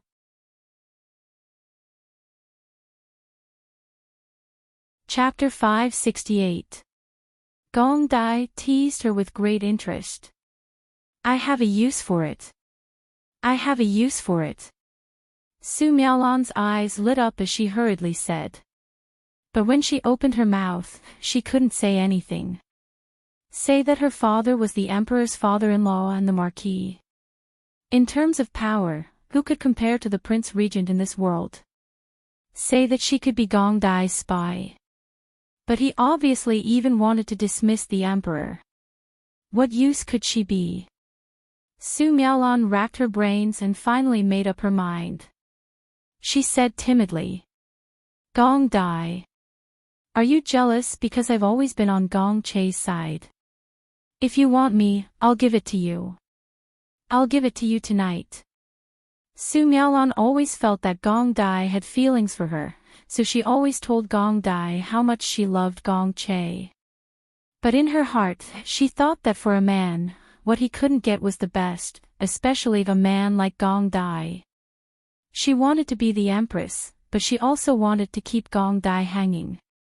In this kind of situation, in order to survive, she couldn't care less.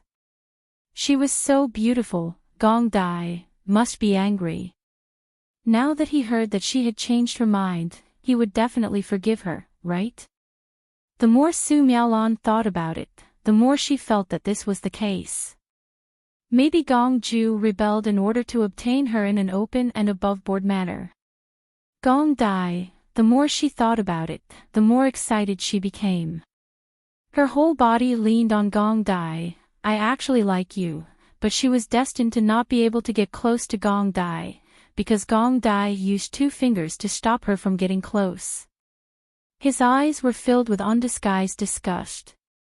You want to give it to me? Sure, now take off your clothes for me to see. Su Miaolan was stunned. She felt that Gong Dai deliberately humiliated her because he couldn't get her to do it. It must be like this. She was already possessed. She couldn't accept the fact that Gong Dai might not love her. Su Miaolan's face turned pale and showed signs of struggle.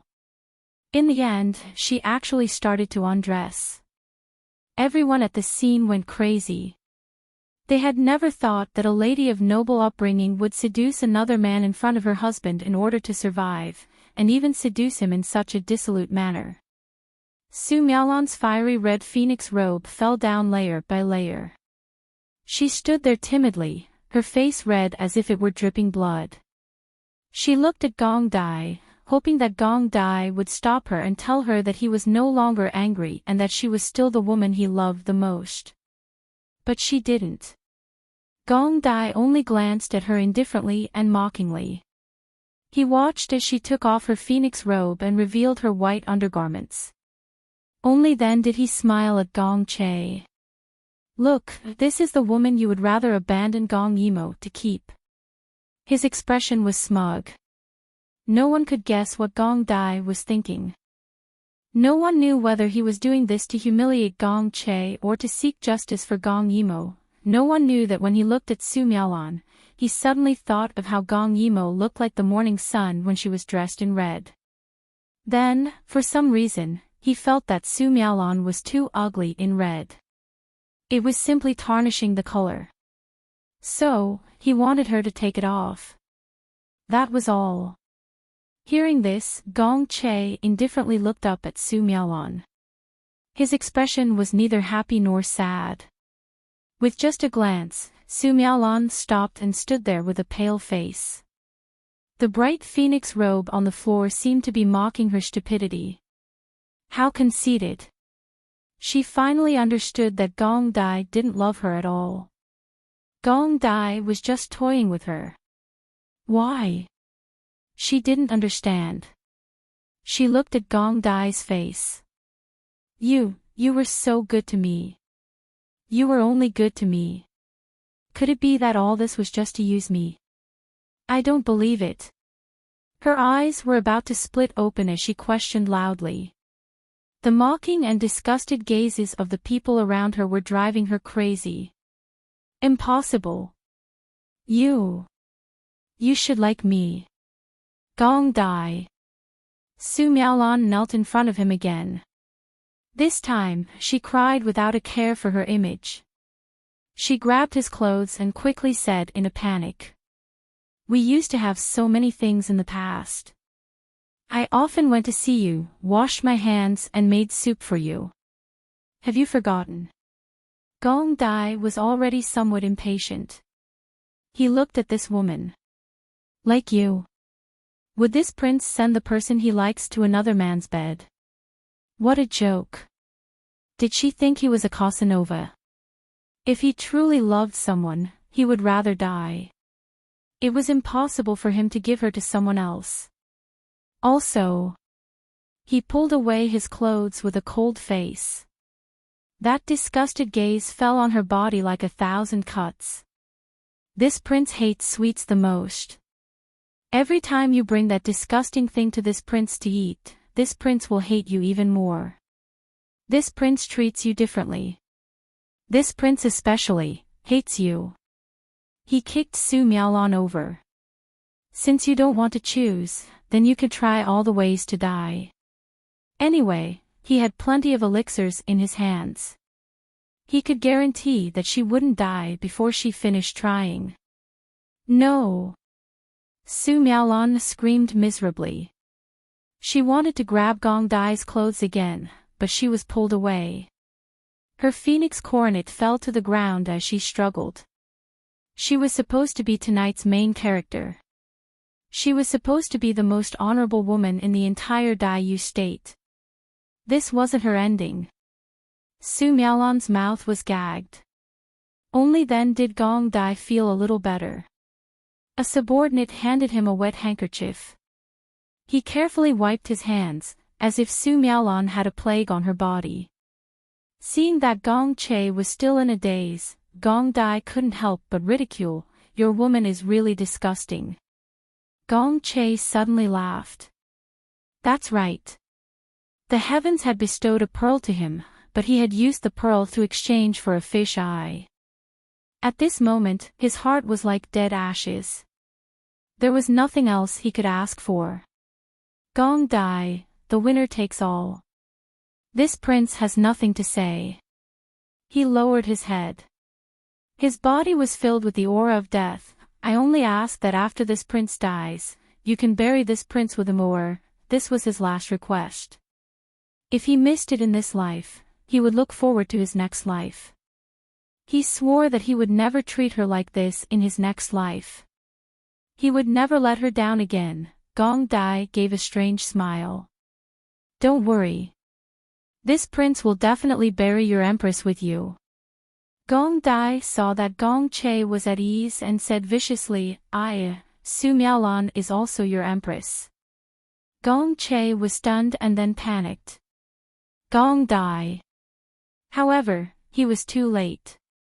Gong Dai had already stood up and left. He didn't even manage to catch the corner of his clothes. The imperial guards instantly surrounded the place and began their purge. Those who complied would prosper and those who disobeyed would perish. Gong Dai stood at the entrance of Zhaoyang Hall. He listened to the noise behind him and looked at the bright moon in the sky as he thought coldly. Gong Che really thought well. Did he really think that the heavens would bestow treasures to the same person time and time again? Gong Dai admitted that he was jealous of Gong Che. Why did he have such a good life? To have a silly woman like Gong Yimo endlessly sacrificing for him.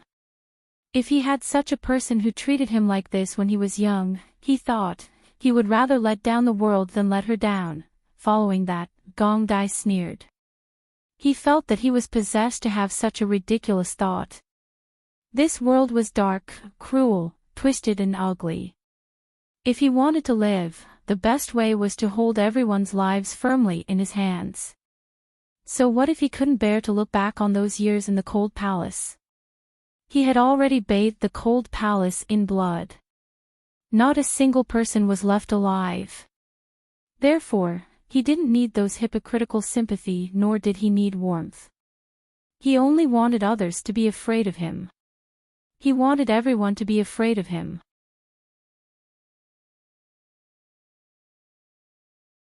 Chapter 569. The capital city was once again in turmoil. However, this time, the turmoil quickly subsided. Gong Dai's subordinates were very efficient. Almost at dawn, there were no more voices of resistance in the city.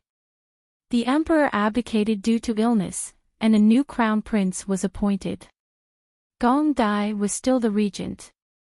However, this regent no longer only had half of the country in his hands. He had completely grasped the entire Dai state in his hands. He had truly become the great regent. After Gong Yimo's death, Gong Dai spent half a year to swallow up everything she had fought for. It had to be said that no matter when Gong Dai was born, he was an extraordinarily capable genius. Gong Yimo was now beside Gong Che, walking silently with him. Perhaps Gong Dai's words had awakened him, but he was no longer muddle-headed. Even his illness had recovered without medicine. Gong Dai did not kill him.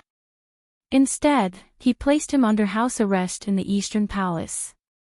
This was because, in Gong Dai's eyes, Gong Che was already dead.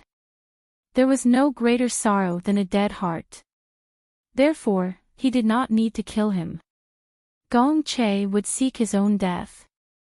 Furthermore, he loved to see people living in so much pain that they wished they were dead. Gong Che was still very thin. As he walked between the pavilions, the worry in his brows was like a gloomy cloud in the sky. There was no sunlight all year round, only darkness.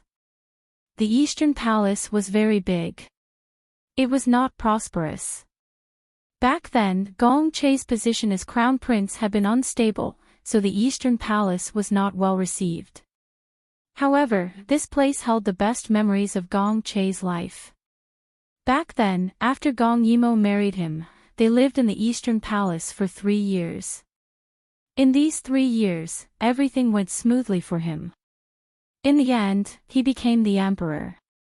In 3 years, because of her, this lifeless palace became full of vitality. The flowers and plants in the courtyard were transplanted by her, and the swing under the flower rack was built by her. The furnishings in the house were not expensive, and were all handicrafts that she found. They were not worth much, but each of them was exquisite. The drawings on the wall were also cute simple drawings that she had drawn. Every drawing was of him when he was frowning, when he was angry, when he was smiling. Her painting was very interesting. With just a few strokes, she accurately grasped the main points and magnified the facial emotions. Therefore, at a glance, others could tell that the round and chubby little figure in the painting was the crown prince. Moreover, it was so cute that anyone who saw it could not help but laugh. However, Immerse did not allow him to take it down. Gong Che had a smile on his face as he rubbed the yellowed paper over and over again. Beside him, Gong Yimo followed his footsteps to this place. The sweetness of the past was like a faded painting. Even if she saw it now, she would never be able to recall that feeling. Immerse, Gong Che called her. She subconsciously looked over, only to find that Gong Che was only muttering to himself while looking at the drawings on the wall. Zhen, Gong Che sighed. He realized that he liked this name more. This place was full of beautiful memories between them, but it was also full of torture. Being in this place, he only had the impulse of not wanting to wake up from a big dream.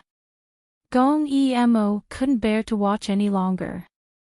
Although he was living in pain, at least he was living a life of luxury. Gong Ju wouldn't mistreat him. So be it.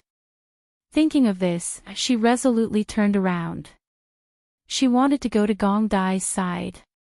She did not know when she would go back, but before she went back, she wanted to stay by Gong Dai's side.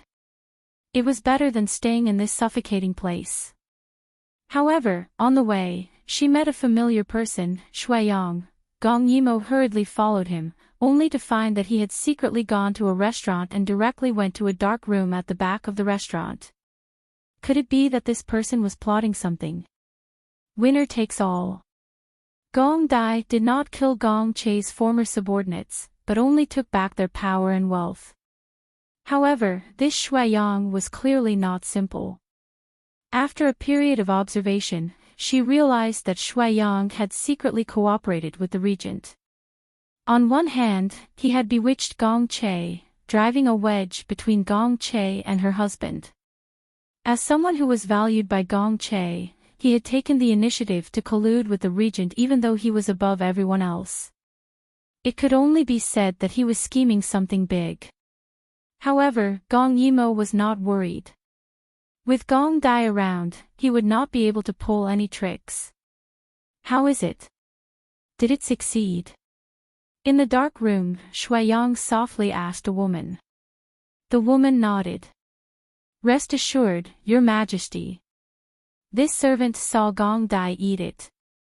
After so many years, the effects of the medicine have accumulated. The only thing left is for the poison to take effect. There will definitely be no problem. Very good. Shuiyang was somewhat excited. 10 years of deployment, 10 years of concealment. The opportunity he had been waiting for finally came. Shuiyang was actually called king. Gong Yimo's heart slightly jumped, but then she heard another masked man who was unable to contain his joy and said, as long as we get rid of Gong Dai, it will be easy to control Gong Ji. At that time, our snow country will be able to revive. Of course, all of this cannot be separated from King's wisdom and foresight. Snow Clan. Gong Yimo was shocked. She did not expect that in this world, there would also be a shadow of the Snow Clan. Her brain was buzzing. What did they give Gong Dai to eat? Gong Dai was in danger. Shuiyang nodded. The smile on his face seemed to be carved, but his eyes were somewhat gloomy. Once Gong Dai goes crazy, those powerful old subordinates of his will definitely be slaughtered by him. At that time, when both sides are injured, it will be the time for us to rise. King is wise. This world will soon be the world of our snow country. Gong Yimo was burning with anxiety. She turned around and wanted to find Gong Dai. She could not let this good world be disturbed by the people of snow country. But before she turned around, a low and hoarse voice came from outside the door. Look, what is this group of clowns doing? Gong Yimo was shocked, but the masked men present were even more shocked than her. What was going on? How did Gong Dai find this place? The door was knocked open by an external force. Gong Dai stood in front of the door in a black robe, with a silver crown on his head and a pot of wine in his hand. Standing in front of the door like this, he looked somewhat cold and aloof. Shuiyang was stunned. At this time, shouldn't Gong Dai be at the new emperor's coronation ceremony? Why was he here? Gong Dai did not pay attention to him. Instead, he looked at the trembling woman who had been trying to hide behind Shuiyang. Yes, a chess piece, lying in ambush for 10 years. Gong Dai. You are not poisoned. Shuiyang's forehead was dripping with cold sweat. His feet inconspicuously retreated a few steps. Gong Dai pretended not to notice, leaning against the door and drinking wine with narrowed eyes. The way he poured wine with his head raised was so beautiful that it made one's heart palpitate. Because of the alcohol, his pale face had a little more color, and he was not as cold as before.